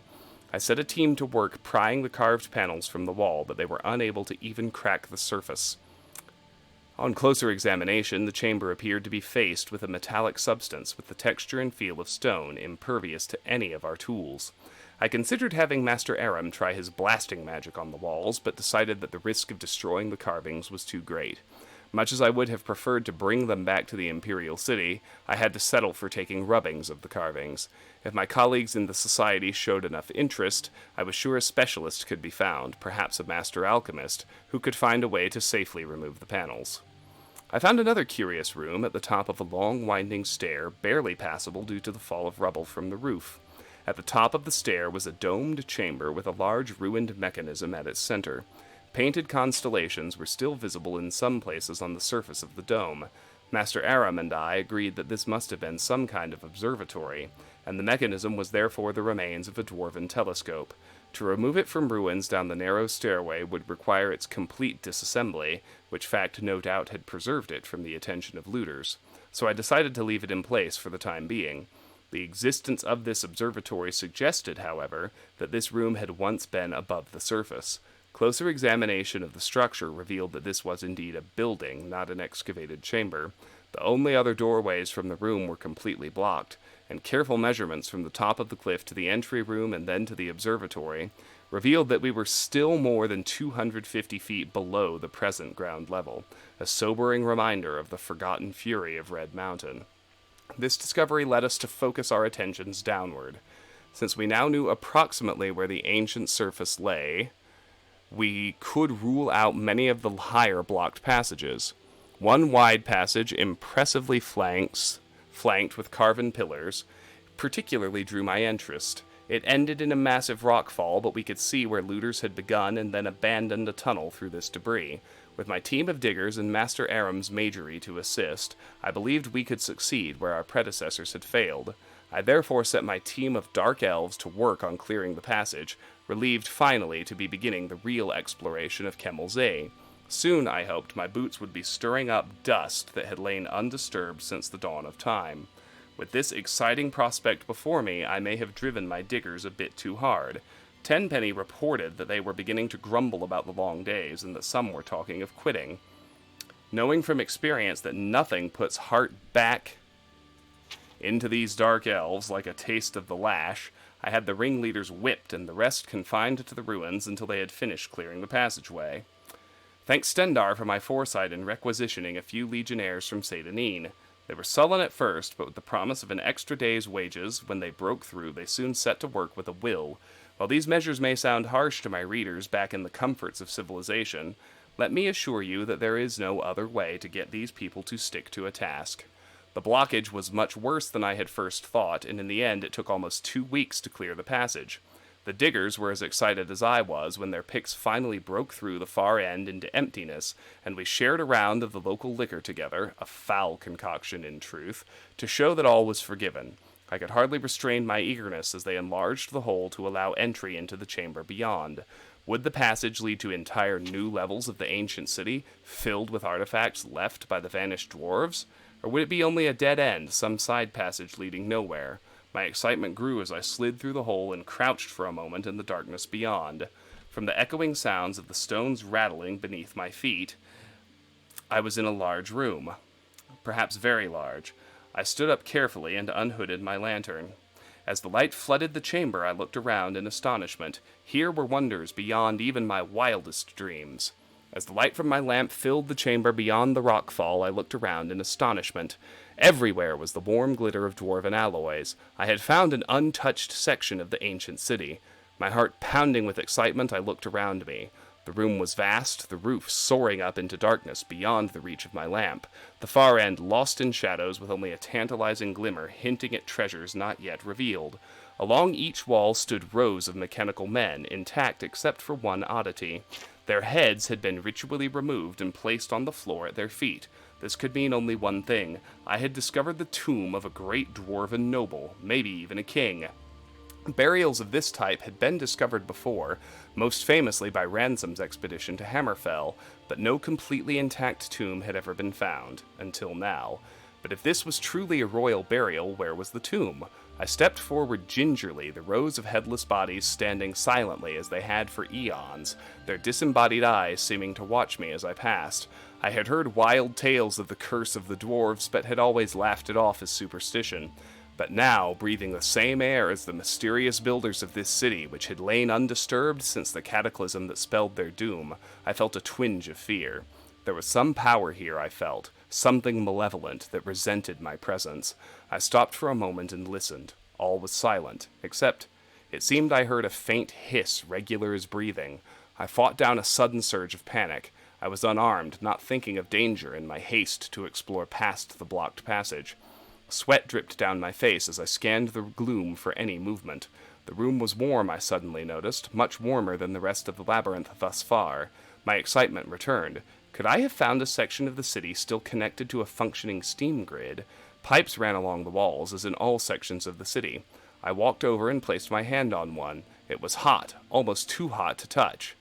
Now I saw that in places where the ancient piping had corroded, small jets of steam were escaping, the sound I had heard.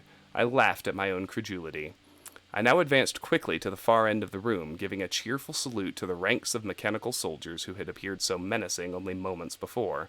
I smiled with triumph as the light swept back the darkness of centuries to reveal the giant effigy of a dwarven king standing on a raised dice, his metal hand clutching his rod of office. This was the prize indeed. I circled the dice slowly, admiring the craftsmanship of the ancient dwarves. The Golden King stood 20 feet tall under a freestanding domed cupola, his long upswept beard jutting forward proudly as his glittering metal eyes seemed to follow me. But my superstitious mood had passed, and I gazed benevolently on the old dwarven king. My king, as I had already begun to think of him. I stepped onto the dice to get a better look at the sculpted armor. Suddenly, the eyes of the figure opened, and it raised a mailed fist to strike. I leaped to one side as the golden arm came crashing down, striking sparks from the steps where I had stood a moment before. With a hiss of steam and the whir of gears, the giant figure stepped ponderously out from under its canopy and strode towards me with frightening speed, its eyes tracking me as I scrambled backwards. I dodged behind a pillar as the fist whistled down again. I had dropped my lantern in the confusion, and now I crept into the darkness outside the pool of light, hoping to slip between the headless mechanisms and thus escape back to the safety of the passageway. Where had the monster gone? You would think that a 20-foot golden king would be hard to miss, but he was nowhere to be seen. The guttering lamp only illuminated a small part of the room. He could be hiding anywhere in the gloom. I crawled faster. Without warning, the dim ranks of dwarven soldiers in front of me went flying as the monstrous guardian loomed before me. He had cut off my escape. As I dodged backwards, blow after blow whistled down as the implacable machine followed me relentlessly, driving me into the far corner of the room. At last, there was nowhere left for me to go. My back was to the wall. I glared up at my foe, determined to die on my feet. The huge fists lifted for one final blow. The room blazed with sudden light. Bolts of purple energy crackled across the metal carapace of the dwarven monster. And it halted, half-turning to meet this new threat. Master Aram had come. I was about to raise a cheer when the giant figure turned back to me, unharmed by the lightning bolt hurled by Master Aram, determined to destroy this first intruder. I shouted out, "Steam! Steam!" as the giant raised his fist to crush me into the floor. There was a hiss and a gust of bitter cold, and I looked up. The monster was now covered with a shell of ice, frozen in the very moment of dispatching me. Master Aram had understood. I leaned against the wall with relief. The ice cracked above me. The giant golden king stood before me, the shell of ice falling away, his head swiveling towards me in triumph. Was there no stopping this dwarven monstrosity? But then the light faded from his eyes, and his arms dropped to his sides. The magical frost had worked, cooling its steam-driven energy. As Master Aram and the diggers crowded around me, congratulating me on my narrow escape, my thoughts drifted. I imagined my return to the Imperial City, and I knew that this would be my greatest triumph yet. How could I possibly top this find? Perhaps it was time to move on. Recovering the fabled Eye of Argonia, now that would be a coup. I smiled to myself, reveling in the glory of the moment, but already planning my next adventure. I'm not ending the stream. I'll be right back. I just need to make a quick phone call. Shouldn't be more than a couple minutes. Thanks, everybody.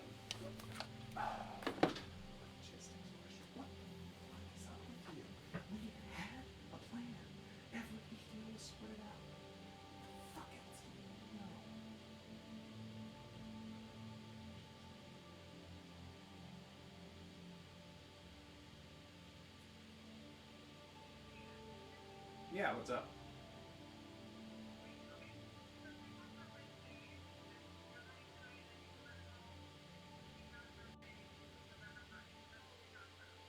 Yes.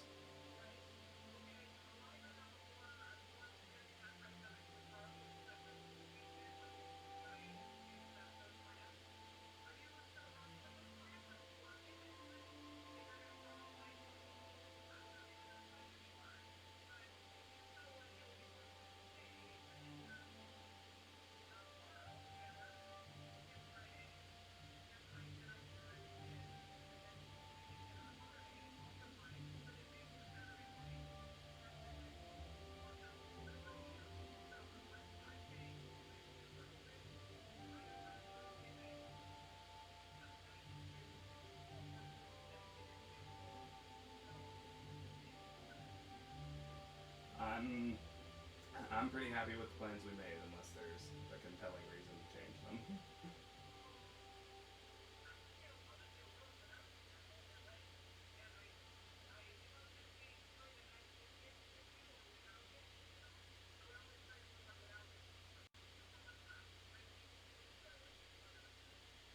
Well, that makes sense. I mean, I'm happy to flip it if, I mean, what's hard about the Saturday morning transition? Are you making big plans that involve me for the morning? Or I can just be down there as soon as possible. I've rearranged my run schedule to keep things off the weekends, so the only thing I will be wanting to do on Saturday is to do, I just want to do some yoga in the morning, so I can get up at 5, do yoga, and come on down there probably in time for breakfast or brunch.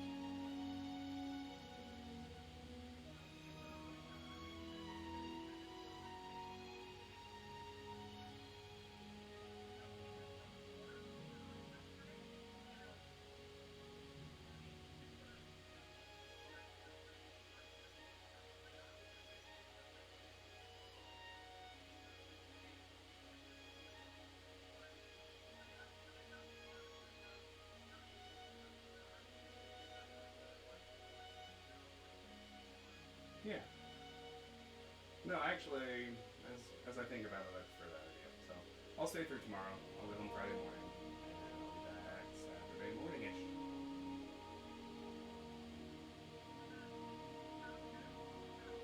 Yeah, that sounds great. No, that sounds awesome. And I'll see you tonight.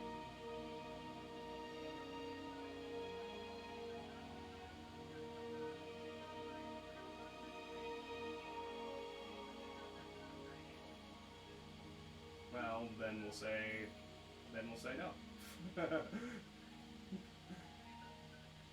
Yeah, if they say that, we'll say no. That's I'm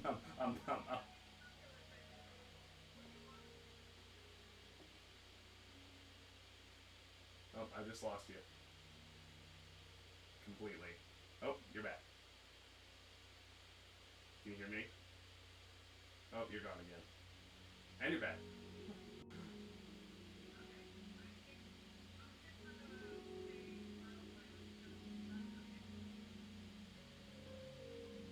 Yeah, I like that too.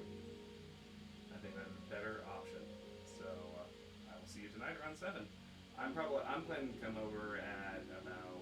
I'm planning to get there about 6:30. I'll fix myself dinner. I'll probably be wrapping up around the time you get back. I know. I got food already. I know what to bring in. It's all good.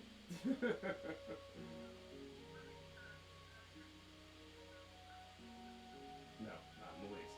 I'm planning to feed myself just to do so at your house. Love you too. See you soon. Christ. Thanks for that,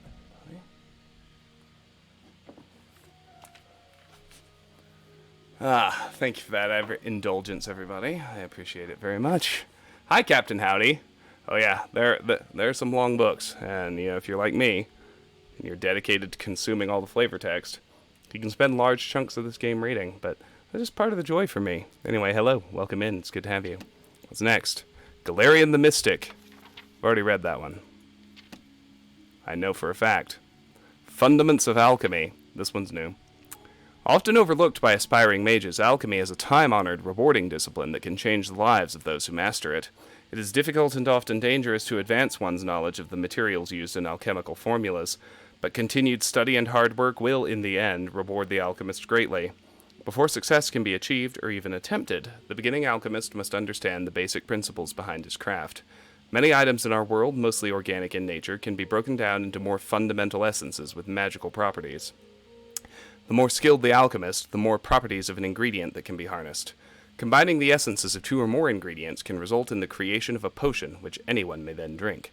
Legend has it that a truly great alchemist can brew potions from a single ingredient, a feat well beyond the capabilities of most. The alchemist's potion can have several effects depending on the ingredients used, and not all effects are beneficial.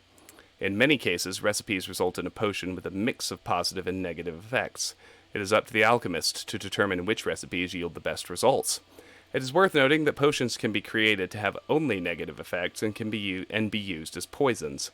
This practice is not recommended by the author, and this text shall not discuss such potions further. Wortcraft.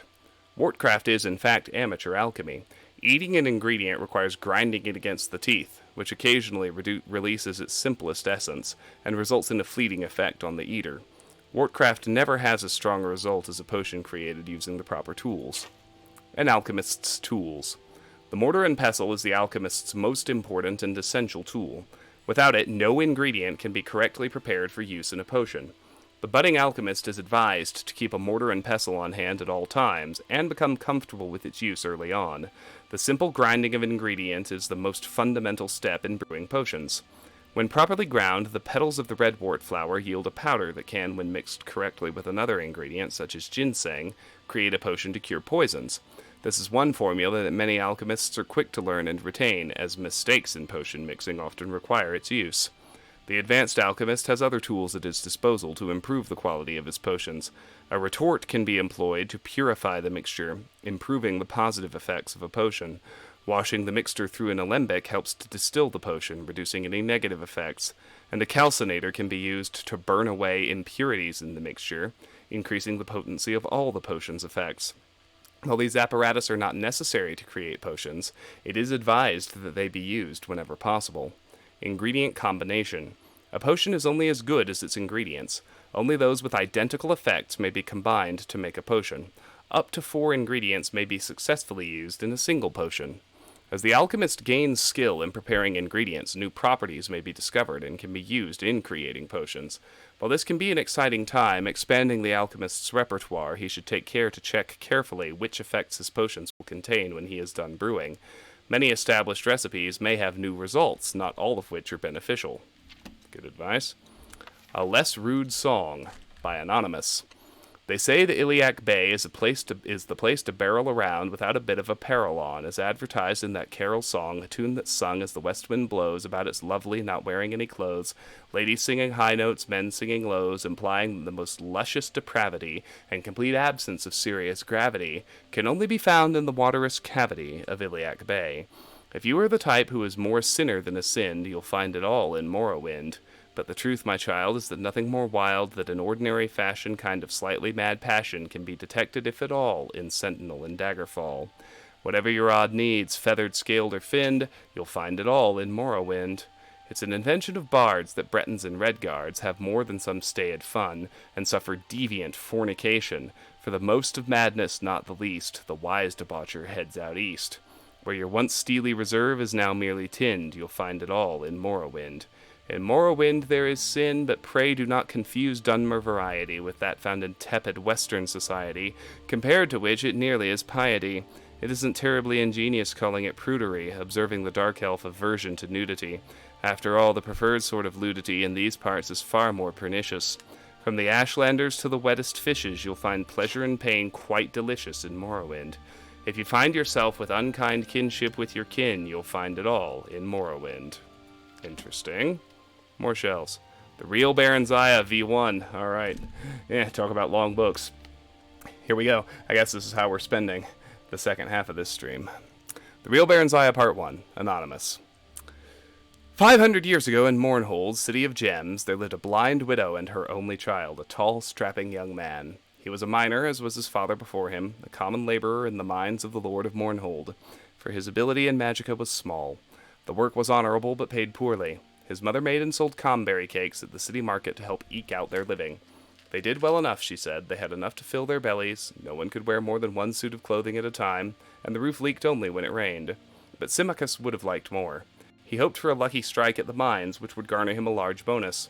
In his free hours, he enjoyed hoisting a mug of ale in the tavern with his friends, and gambling with them at cards. He also drew the eyes and sighs of more than one pretty elven lass, though none held his interest for long. He was a typical young dark elf of peasant descent, remarkable only for his size. It was rumored that he had a bit of Nordic blood in him. In Symmachus's 30th year, there was great rejoicing in Mournhold. A girl child had been born to the lord and lady. A queen, the people sang, a queen is born to us.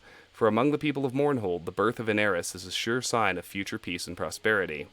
When the time came round for the royal child's rite of naming, the mines were closed, and Symmachus dashed home to bathe and dress in his best. I'll rush straight home and tell you all about it, he promised his mother, who would not be able to attend. She had been ailing, and besides there would be a great crush of people as all Mournhold turned out to be part of the blessed event, and being blind she would be unable to see anything anyway. My son, she said, afore you go, fetch me a priest or a healer, else I may pass from the mortal plane ere you return. Symmachus crossed to her pallet at once, and noted anxiously that her forehead was very hot and her breathing shallow. He pried loose a slat of the wooden floor under which their small hoard of savings was kept.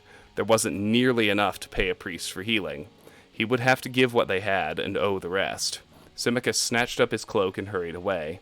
The streets were full of folk hurrying to the sacred grove, but the temples were locked and barred. Closed for the ceremony, read all the signs. Symmachus elbowed his way through the mob and managed to overtake a brown-robed priest. After the rite, brother, the priest said, if you have gold, I shall gladly attend to your mother. My lord has bidden all clerics attend, and I, for one, have no wish to offend him. My mother's desperately ill, Symmachus pled. Surely my lord will not miss one lowly priest. True, but the archcanon will, the priest said nervously, tearing his robe loose from Symmachus's desperate grip and vanishing into the crowd. I look like an Argonian mixed with a wood elf? Why Argonian? My skin looks scaly or something? Welcome in, cheesy cow dung. It's nice to have you. Symmachus tried other priests and even a few mages, but with no better result. Armored guards marched through the street and pushed him aside with their lances, and Symmachus realized that the royal procession was approaching. As the carriage bearing the city's rulers drew abreast, Symmachus rushed out from the crowd and shouted, my lord, my mother's dying. I forbid her to do so on this glorious night, the lord shouted, laughing and scattering coin into the throng. Symmachus was close enough to smell wine on the royal breath. On the other side of the carriage, his lady clutched the babe to her breast and stared slit-eyed at Symmachus, her nostrils flared in disdain. Guards, she cried, remove this oaf. Rough hands seized Symmachus. He was beaten and left dazed by the side of the road. Symmachus, head aching, followed in the wake of the crowd and witnessed the rite of naming from the top of a hill. He could see the brown-robed clerics and blue-robed mages gathered near the high-born folk far below. Baron Zaya. I wouldn't sue you for that. I think that's hilarious. I'm just curious why Argonian. I'm looking at myself in the camera overlay, and I definitely see the wood elf. But the Argonian confuses me unless my skin looks scaly, which, I mean, it's pretty tan right now. I've been running outside a lot. The name came dimly to Symmachus's ears as the high priest lifted the swaddled babe and proffered her to the twin moons on either side of the horizon, Joan rising, Jode setting. Behold the Lady Baronzaya, born to the land of Mournhold. Grant her thy blessings and thy counsel, ye kind gods, that she may ever rule well over Mournhold, its ken and its weal, its kith and its ilk. Bless her, all the people intoned, along with their lord and lady, hands upraised. Only Symmachus stood silent, head bowed, knowing in his heart that his dear mother was gone, and in silence he swore a mighty oath, that he should be his lord's bane, and in vengeance for his mother's needless death, the child Baronzaya he should have for his own bride, and that his mother's grandchildren should be born to rule over Mournhold. After the ceremony, he watched impassively as the royal procession returned to the palace. He saw the priest to whom he'd first spoken. The man came gladly enough now, in return for the gold Symmachus had, and a promise of more afterward. They found his mother dead. The priest sighed and tucked the pouch of gold coins away.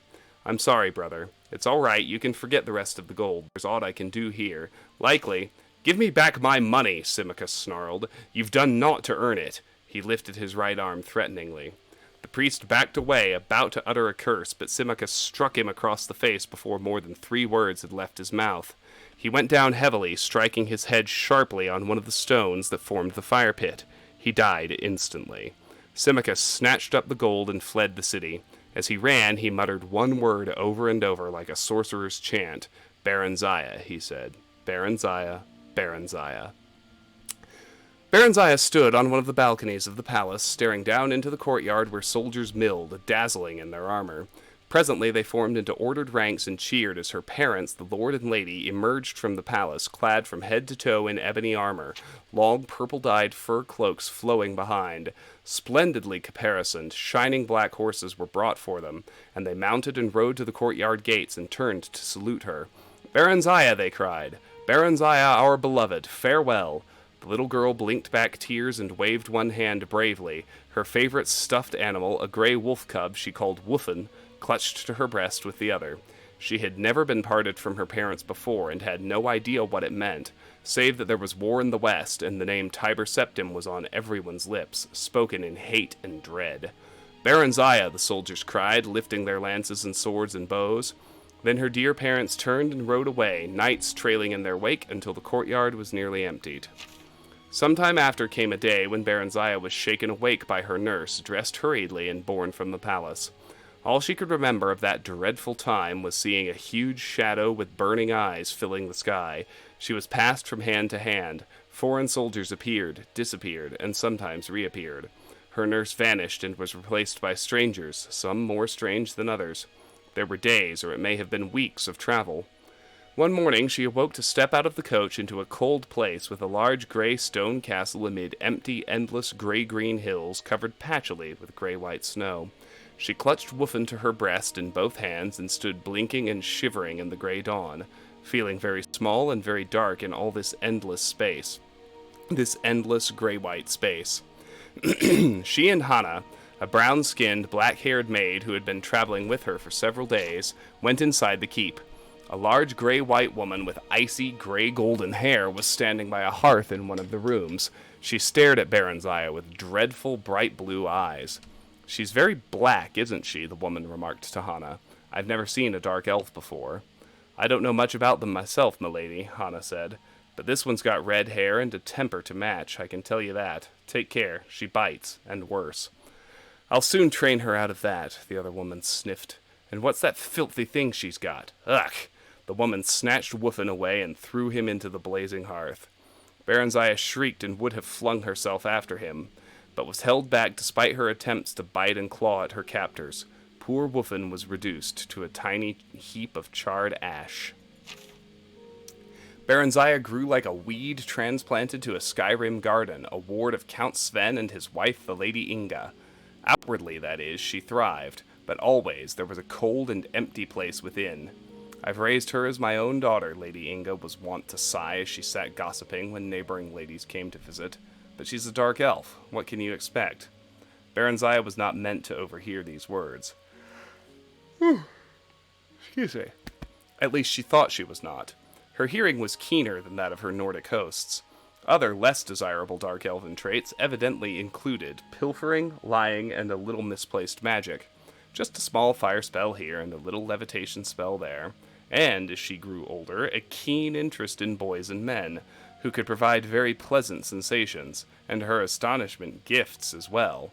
Inga disapproved of this last for reasons incomprehensible to Baronziah, so she was careful to keep it as secret as possible. "She's wonderful with the children," Inga added, referring to her 5 sons, all younger than Baronziah. "I don't think she'd ever let them come to harm. A tutor had been hired when Johnny was 6 and Baronziah 8, and they took their lessons together. She would have liked to train in arms as well, but the very idea scandalized Count Sven and Lady Inga. So Baronziah was given a small bow and allowed to play at target shooting with the boys. She watched them at arms practice when she could, sparred with them when no grown-up folk were about, and knew she was good as or better than they. "She's very proud, though, isn't she?" one of the ladies would whisper to Inga, and Baronziah, pretending not to hear, would nod silently in agreement. She could not help but feel superior to the Count and his lady. There was something about them that provoked contempt. Afterward, she came to learn that Sven and Inga were distant cousins of Darkmoor Keep's last titled residents, and she finally understood. They were posers, impostors, not rulers at all. At least, they were not raised to rule. This thought made her strangely furious at them, a good, clean hatred quite detached from resentment.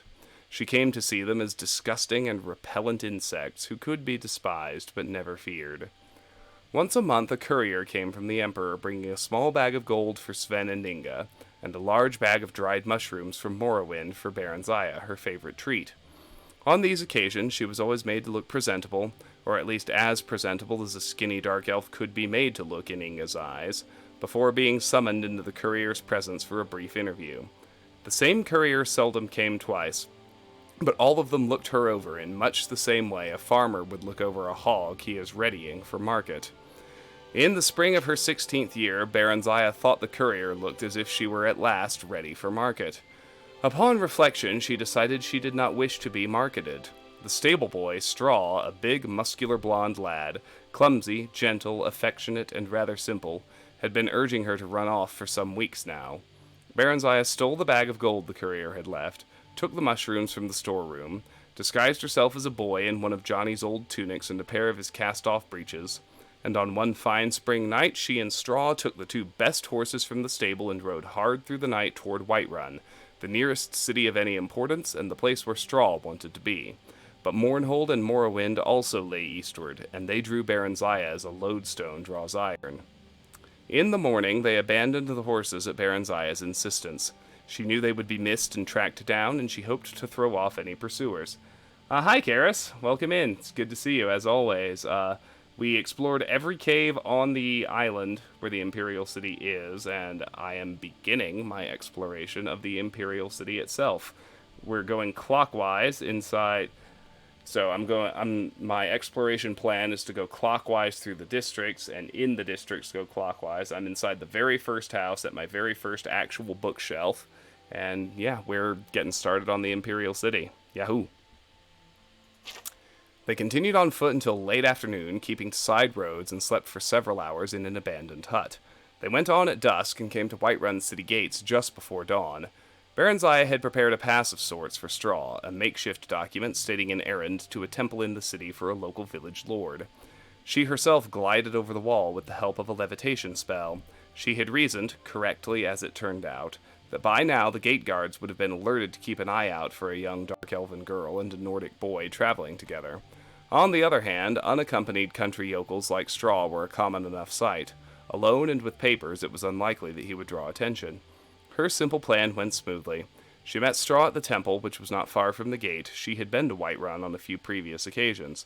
Straw, however, had never been more than a few miles from Sven's estate, which was his birthplace. Together they made their way to a run-down inn in the poorer quarters of Whiterun. Gloved, cloaked, and hooded against the morning chill, Baronziah's dark skin and red eyes were not apparent, and no one paid any heed to them. They entered the inn separately. Straw paid for the innkeeper for a single cubicle, an immense meal, and 2 jugs of ale. Baronziah sneaked in a few minutes later. They ate and drank together gleefully, rejoicing in their escape, and made love vigorously on the narrow cot. Afterward they fell into an exhausted, dreamless sleep. They stayed for a week at Whiterun. Straw earned a bit of money running errands, and Baronziah burgled a few houses at night. She continued to dress as a boy. She cut her hair short and dyed her flame-red tresses jet black to further the disguise, and kept out of sight as much as possible. There were few dark elves in Whiterun. One day, Straw got the Mork as temporary guards for a merchant caravan traveling east. The one-armed sergeant looked her over dubiously. "Huh," he chuckled. "Dark elf, ain't ya? Like setting a wolf to guard the sheep, that is. Still, I need arms, and we ain't going near enough Morrowind so's you can betray us to your folk. Our homegrown bandits would as fain cut your throat as mine." The sergeant turned to give Straw an appraising look. Then he spun back abruptly toward Baronziah, whipping out his short sword.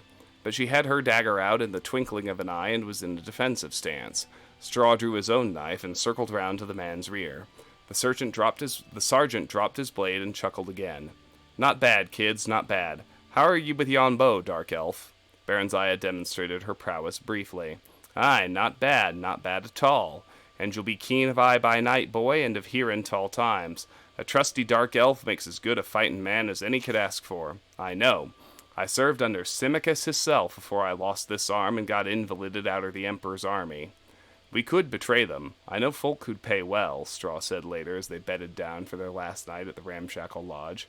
"Or rob them ourselves. They're very rich, those merchants are, Barry." Baronziah laughed. "Whatever would we do with so much money? And besides, we need their protection for traveling quite as much as they need ours. We could buy a little farm, you and me, Barry, and settle down all nice-like." "Peasant!" Baronziah thought scornfully. Straw was a peasant, and harbored nothing but peasant dreams. But all she said was, "Not here, Straw. We're too close to Darkmoor still. We'll have other chances farther east." The caravan went only as far east as Sungard. The Emperor Tiber Septim I had done much in the way of building relatively safe and regularly patrolled highways. But the tolls were steep. and this particular caravan kept to the side roads as much as possible to avoid them. This exposed them to the hazards of wayside robbers, both human and orcish, and roving brigand bands of various races. But such were the perils of trade and profit. They had 2 such encounters before reaching Sungard, an ambush which Baranzaya's keen ears warned them of in plenty of time for them to circle about and surprise the lurkers, and a night attack by a mixed band of Khajiit, humans, and wood elves. The latter were a skilled band, and even Baranzaya did not hear them sneaking up in time to give much warning. This time the fighting was fierce. The attackers were driven off, but 2 of the caravan's other guards were slain, and Straw got a nasty cut on his thigh, before he and Baranzaya managed to gash his Khajiit assailant's throat. Baranzaya rather enjoyed the life. The garrulous sergeant had taken a liking to her, and she spent most of her evenings sitting around the campfire listening to his tales of campaigning in Morrowind, with Tiber Septim and General Symmachus. This Symmachus had been made general after Mournhold fell, the sergeant said. He's a fine soldier boy, Symmachus is, but there was more 'n soldiery involved in that Morrowind business, if you take my meanin'. But well, you know all about that, I s'pect. No, I don't remember, Baranzaya said, trying to sound nonchalant. I've lived most of my life in Skyrim. My mother married a Skyrim man. They're both dead, though. Tell me, what happened to the Lord and Lady of Mournhold? The sergeant shrugged. I ain't never heard. Dead, I s'pect. 'Twas a lot of fightin' before the armistice got signed. It's pretty quiet now. Maybe too quiet. Like a calm before a storm. Say, boy, you going back there? Maybe, Baranzaya said. The truth was that she was drawn irresistibly to Morrowind and Mournhold, like a moth to a burning house. Straw sensed it and was unhappy about it. He was unhappy anyway, since they could not bed together as she was supposed to be a boy. Baranzaya rather missed it too, but not as much as Straw did, seemingly. The sergeant wanted them to sign on for the return trip, but gave them a bonus nonetheless when they turned the offer down, and parchments of recommendation. Straw wanted to settle down permanently near Sungard, but Baranzaya insisted on continuing their travels east. I'm the Queen of Mournhold by rights, she said, unsure whether it was true or was it just a daydream she had made up as a lost, bewildered child. I want to go home. I need to go home. That, at least, was true. After a few weeks, they managed to get places in another caravan heading east. By early winter, they were at Riften and nearing the Morrowind border. But the weather had grown severe as the days passed, and they were told no merchant caravans would be setting forth till mid-spring. Baranzaya stood on top of the city walls and stared across the deep gorge that separated Riften from the snow-clad mountain wall guarding Morrowind beyond. Barry, Straw said gently, Mournhold's a long way off yet, nearly as far as we've come already, and the lands between are wild, full of wolves and bandits and orcs and still worse creatures. We'll have to wait for spring. There's Silgrod Tower, Barry said, referring to the dark elven township that had grown up around an ancient minaret guarding the border between Skyrim and Morrowind. The bridge guards won't let me across, Barry. They're crack Imperial troops. They can't be bribed. If you go alone. I won't try and stop you, but what will you do? Silgrod Tower is full of Imperial soldiers. Will you become a washing woman for them? Or a camp follower? No, Baranzaya said slowly, thoughtfully. Actually, the idea was not entirely unappealing. She was sure she could earn a modest living by sleeping with the soldiers. She'd had a few adventures of that sort as they crossed Skyrim, when she'd dressed as a woman and slipped away from Straw. She'd only been looking for a bit of variety. Straw was sweet but dull. She'd been startled but extremely pleased when the men she picked up offered her money afterward. Straw had been unhappy about it, though, and would shout for a while, then sulk for days afterward if he caught her at it. He was quite jealous. He'd even threatened to leave her. Not that he ever did, or could. But the Imperial Guards were a tough and brutal lot by all accounts, and Baranzaya had heard some very ugly stories during their treks. The ugliest of them by far had come from the lips of ex-army veterans around the caravan campfire and were proudly recounted. They'd been trying to shock her in Straw, she realized, but she also comprehended that there was some truth behind the wild tales. Straw hated that kind of dirty talk, and hated it more that she had to hear it, but there was a part of him that was fascinated nonetheless. Baranzaya sensed this, and had encouraged Straw to seek out other women, but he said he didn't want anyone else but her. She told him candidly she didn't feel that way about him, but she did like him better than anyone else. Then why do you go with other men? Straw had asked on one occasion. I don't know. Straw sighed. They say dark elven women are like that. Baranzaya smiled and shrugged. I don't know. Or no. Maybe I do.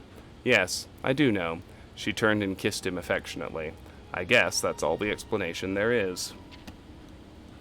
Here's V2. The Real Baronziah Part 2, Anonymous. Baronziah and Straw settled into Riften for the winter, taking a cheap room in the slummier section of town. Baronziah wanted to join the Thieves Guild, knowing there would be trouble if she were caught freelancing. One day in a bar room, she caught the eye of a known member of the guild, a bold young Khajiit named Theris. She offered to bed him if he would sponsor her membership. He looked her over, grinning, and agreed, but said she'd still have to pass an initiation. What sort of initiation? Ah, Theris said. Pay up first, sweetness. This passage has been censored by order of the temple. Straw was going to kill her and maybe Theris too. What in Tamriel had possessed her to do such a thing? She cast an apprehensive look around the room, but the other patrons had lost interest and gone back to their own business. She did not recognize any of them. This wasn't the inn where she and Straw were staying. With luck, it'd be a while, or never, before Straw found out. Theris was by far the most exciting and attractive man she had yet met. He not only told her about the skills she needed to become a member of the Thieves Guild, but also trained her in them himself, or else introduced her to people who could. Among these was a woman who knew something about magic. Katisha was a plump and matronly Nord. She was married to a smith, had 2 teenage children, and was perfectly ordinary and respectable, except that she was very fond of cats, and by logical inference their humanoid counterparts, the Khajiit, had a talent for certain kinds of magic, and cultivated rather odd friends. She taught Baronziah an invisibility spell and schooled her in other forms of stealth and disguise. Katisha mingled magical and non-magical talents freely, using one set to enhance the other. She was not a member of the Thieves Guild, but was fond of Theris in a motherly sort of way. Baronziah warmed to her as she never had toward any woman, and over the next few weeks she told Katisha all about herself. She brought Straw there too sometimes. Straw approved of Katisha, but not of Theris. Theris found Straw interesting, and suggested to Baronziah that they arrange what he called a threesome. Absolutely not, Baronziah said firmly, grateful that Theris had broached the subject in private for once. He wouldn't like it. I wouldn't like it. Theris smiled his charming, triangular feline smile and sprawled lazily on his chair, stretching his limbs and curling his tail. You might be surprised, both of you. Pairing is so boring. Baronziah answered him with a glare. Or maybe you wouldn't like it with that country bumpkin of yours, sweetness. Would you mind if I brought along another friend? Yes, I would. If you're bored with me, you and your friend can find someone else. She was a member of the Thieves Guild now. She had passed their initiation. She found Theris useful, but not essential. Maybe she was a bit bored with him, too. She talked to Katisha about her problems with men, or what she thought of as her problems with men. Katisha shook her head and told her she was looking for love, not sex, that she'd know the right man when she found him, that neither Straw nor Theris was the right one for her. Baronziah cocked her head to the one side quizzically. They say dark elven women are something. Prostitutes, she said, although she was dubious. You mean promiscuous, although some do become prostitutes, I suppose, Katisha said as an afterthought. Elves are promiscuous when they're young, but you'll outgrow it. Perhaps you're beginning to already, she added hopefully. She liked Baronziah, had grown to be quite fond of her. You ought to meet some nice elven boys, though. If you go on keeping company with Khajiits and humans and what have you, you'll find yourself pregnant in next to no time. Baronziah smiled involuntarily at the thought. I'd like that, I think, but it would be inconvenient, wouldn't it? Babies are a lot of trouble, and I don't even have my own house yet. How old are you, Barry? 17? Well, you've a year or two yet before you're fertile, unless you're very unlucky. Elves don't have children readily with other elves after that, even, so you'll be all right if you stick with them. Baronziah remembered something else. Straw wants to buy a farm and marry me. Is that what you want? No, not yet. Maybe someday. Yes, someday. But not if I can't be queen. And not just any queen, the Queen of Mournhold. She said this determinedly, almost stubbornly, as if to drown out any doubt. Katisha chose to ignore this last comment. She was amused at the girl's hyperactive imagination, took it as a sign of a well-functioning mind. I think Straw will be a very old man before someday comes, Barry. Elves live for a very long time. Katisha's face briefly wore the envious, wistful look humans got when contemplating the 1,000-year lifespan elves had been granted by the gods. True, few ever actually lived that long, as disease and violence took their respective tolls, but they could, and 1 or 2 of them actually did. I like old men, too, Barry said. Katisha smiled. Baronziah fidgeted impatiently while Ferris sorted through the papers on the desk. He was being meticulous and methodical, carefully replacing everything just as he'd found it. They'd broken into a nobleman's household, leaving Straw to hover outside as lookout. Ferris had said it was a simple job, but very hush-hush. He hadn't even wanted to bring any other guild members along. He said he knew he could trust Barry and Straw, but no one else. "Tell me what you're looking for, and I'll find it," Barry whispered urgently. Ferris's night sight wasn't as good as hers, and he didn't want her to magic up even a small orb of light. She had never been in such a luxurious place. Not even the Darkmoor castle of Count Sven and Lady Inga, where she had spent her childhood, compared to it. She'd gazed around in wonder as they made their way through the ornately decorated and hugely echoing downstairs rooms. But Ferris didn't seem interested in anything but the desk in the small book-lined study on the upper floor. "Sst!" he hissed angrily.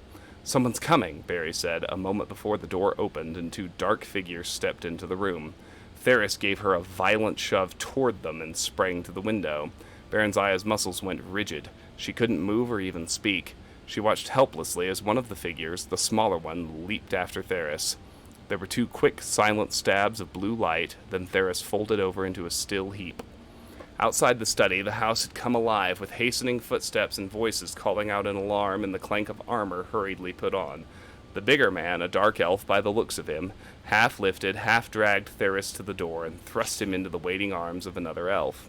A jerk of the first elf's head sent his smaller blue-robed companion after them. Then he sauntered over to inspect Baronziah, who was once again able to move, although her head throbbed maddeningly when she tried to. "Open your shirt, Baronziah," the elf said. Baronziah gawked at him and clutched it closed. "You're a girl, aren't you, Barry?" he said softly. "You should have stopped dressing as a boy months ago, you know. You were only drawing attention to yourself. And calling yourself Barry, is your friend Straw too stupid to remember anything else?" "It's a common elven name," Baronziah defended. The man shook his head sadly. "Not among dark elves it isn't, my dear. But you wouldn't know much about dark elves, would you? I regret that, but it couldn't be helped. No matter. I shall try to remedy it." "Who are you?" Baronziah demanded. "Aye, so much for fame." The man shrugged, smiling wryly. "I am Symmachus, milady Baronziah, General Symmachus of his awesome and terrible majesty Tiber Septim I's Imperial Army. And I must say it's a merry chase you've led me throughout Tamriel, or this part of it anyway, although I guessed, and guessed correctly, that you'd head for Morrowind eventually. You had a bit of luck. A body was found in Whiterun that was thought to be Straw's, so we stopped looking for the pair of you. That was careless of me. Yet I'd not have thought you'd have stayed together this long. Where is he? Is he all right?" she asked in genuine trepidation. "Oh, he's fine for now. In custody, of course." He turned away. "You care for him, then?" he said, and then suddenly stared at her with fierce curiosity, out of red eyes that seemed strange to her, except in her own seldom-seen reflection. "He's my friend," Baronziah said. The words came out in a tone that sounded dull and hopeless to her own ears. Symmachus, a general in the Imperial Army no less, said to have the friendship and ears of Tiber Septim himself. "Aye, you seem to have several unsuitable friends, if you'll forgive my saying so, milady." "Stop calling me that." She was irritated at the general's seeming sarcasm, but he only smiled. As they talked, the bustle and flurry in the house died away, although she could still hear people, presumably the residents, whispering together not far off. The tall elf perched himself on a corner of the desk. He seemed quite relaxed and prepared to stay a while. Then it occurred to her. Several unsuitable friends, had he said? This man knew all about her, or seemed to know enough anyway, which amounted to the same thing. What's going to happen to them? To me? "Ah, as you know, this house belongs to the commander of the Imperial troops in this area, which means to say that it belongs to me." Baronziah gasped, and Symmachus looked up sharply. "What, you didn't know? Tisk tisk. Why, you are rash, milady, even for 17. You must always know what it is you do or get yourself into." But the guild wouldn't have. Baronziah was trembling. The Thieves' Guild would never have attempted a mission that crossed Imperial policy. No one dared oppose Tiber Septim, at least no one she knew of. Someone at the guild had bungled badly, and now she was going to pay for it. "I dare say. It's unlikely that Theris had guild approval for this. In fact, I wonder." Symmachus examined the desk carefully, pulling out drawers. He selected one, placed it on top of the desk, and removed a false bottom. There was a folded sheet of parchment inside. It seemed to be a map of some sort. Baron Zaya edged closer. Symmachus held it away from her, laughing. Rash indeed. He glanced it over, then folded and replaced it. You advised me a moment ago to seek after knowledge. So I did, so I did. Suddenly he seemed to be in high good humor. We must be going, my dear lady. He shepherded her to the door, down the stairs, and out into the night air. No one was about. Baron Zaya's eyes darted toward the shadows. She wondered if she could outrun him or elude him somehow. You're not thinking of attempting to escape, are you? Aye. Don't you want to hear first what my plans for you are? She thought that he sounded a bit hurt. Now that you mention it, yes. Perhaps you'd rather hear about your friends first. No. He looked gratified at this. It was evidently the answer he wanted, thought Baron Zaya, but it was also the truth. While she was concerned for her friends, especially Straw, she was far more concerned for herself. You will take your place as the rightful queen of Mournhold. Symmachus explained that this had been his and Tiber Septim's plan for her all along, that Mournhold, which had been under military rule for the dozen or so years since she had been away, was gradually to be returned to civilian government under the Empire's guidance, of course, and as part of the imperial province of Morrowind. But why was I sent to Darkmoor? Baron Zaya asked, hardly believing anything she had just been told. For safekeeping, naturally. Why did you run away? Baron Zaya shrugged. I saw no reason to stay. I should have been told. You would have been by now. I had in fact sent for you to be removed to the Imperial City to spend some time as part of the Emperor's household, but of course you had, shall we say, absconded by then. As for your destiny, it should be and should have been quite obvious to you. Tiber Septim does not keep those he has no use for, and what else could you be that would be of use to him? I know nothing of him, nor for that matter of you. Then know this, Tiber Septim rewards friends and foes alike according to their deserts. Baron Zaya chewed on that for a few moments. Straw has deserved well of me and has never done anyone any harm. He is not a member of the Thieves Guild. He came along to protect me. He earns our keep by running errands, and he... Symmachus waved her impatiently to silence. Aye, I know all about Straw, he said, and about Theris. He gazed at her intently. So, what would you? She took a deep breath. Straw wants a little farm. If I'm to be rich, then I would like for one to be given to him. Very well. He seemed astonished at this, and then pleased. Done. He shall have it. And Theris? He betrayed me, Baron Zaya said coldly. Theris should have told her what risks the job entailed. Besides, he'd pushed her right into their enemy's arms in an attempt to save himself. Not a man to be rewarded. Not, in fact, a man to be trusted. Yes. And? Well, he should be made to suffer for it, shouldn't he? That seems reasonable. What form should said suffering take? Baron Zaya balled her hands into fists. She would have liked to beat and claw at the Khajiit herself, but considering the turn events had taken, that didn't seem very queenly. A whipping. Would 20 stripes be too many, do you think? I don't want to do him any permanent injury, you understand. Just teach him a lesson. Aye, of course. Symmachus grinned at this. Then his features suddenly set and became serious. It shall be done, your highness, milady Queen Baron Zaya of Mournhold. Then he bowed to her, a sweeping, courtly, ridiculously wonderful bow.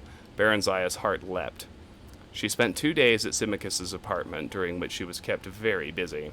There was a dark elven woman named Dreliane who saw to her needs, although she did not exactly seem a servant since she took her meals with them, nor did she seem to be Symmachus's wife or lover.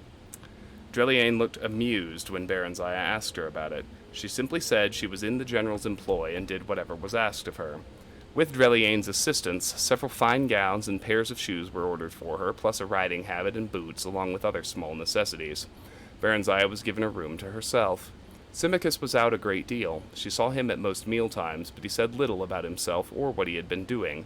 He was cordial and polite, quite willing to converse on most subjects, and seemed interested in anything she had to say. Dreliane was much the same. Baron Zaya found them pleasant enough, but hard to get to know, as Katisha would have put it. She felt an odd twinge of disappointment. These were the first dark elves with whom she'd associated closely. She had expected to feel comfortable with them, to feel at last that she belonged somewhere, with somebody, as part of something. Instead, she found herself yearning for her Nordic friends, Katisha and Straw.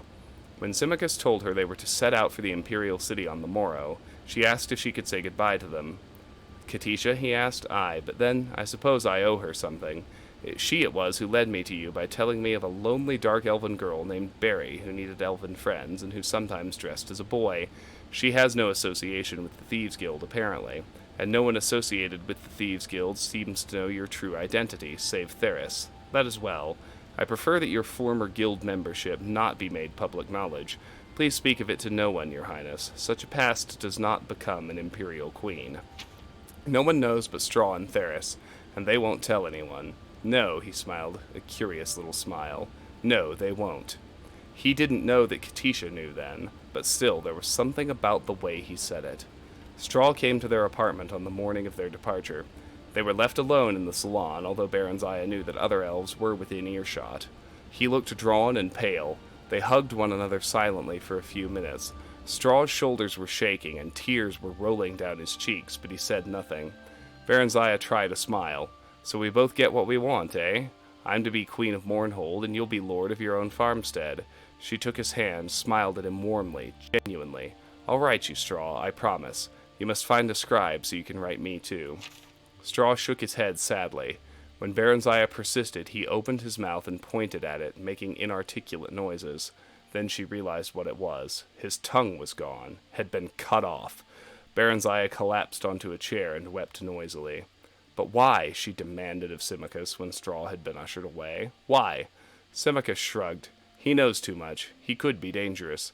At least he's alive, and he won't need his tongue to raise pigs or whatever.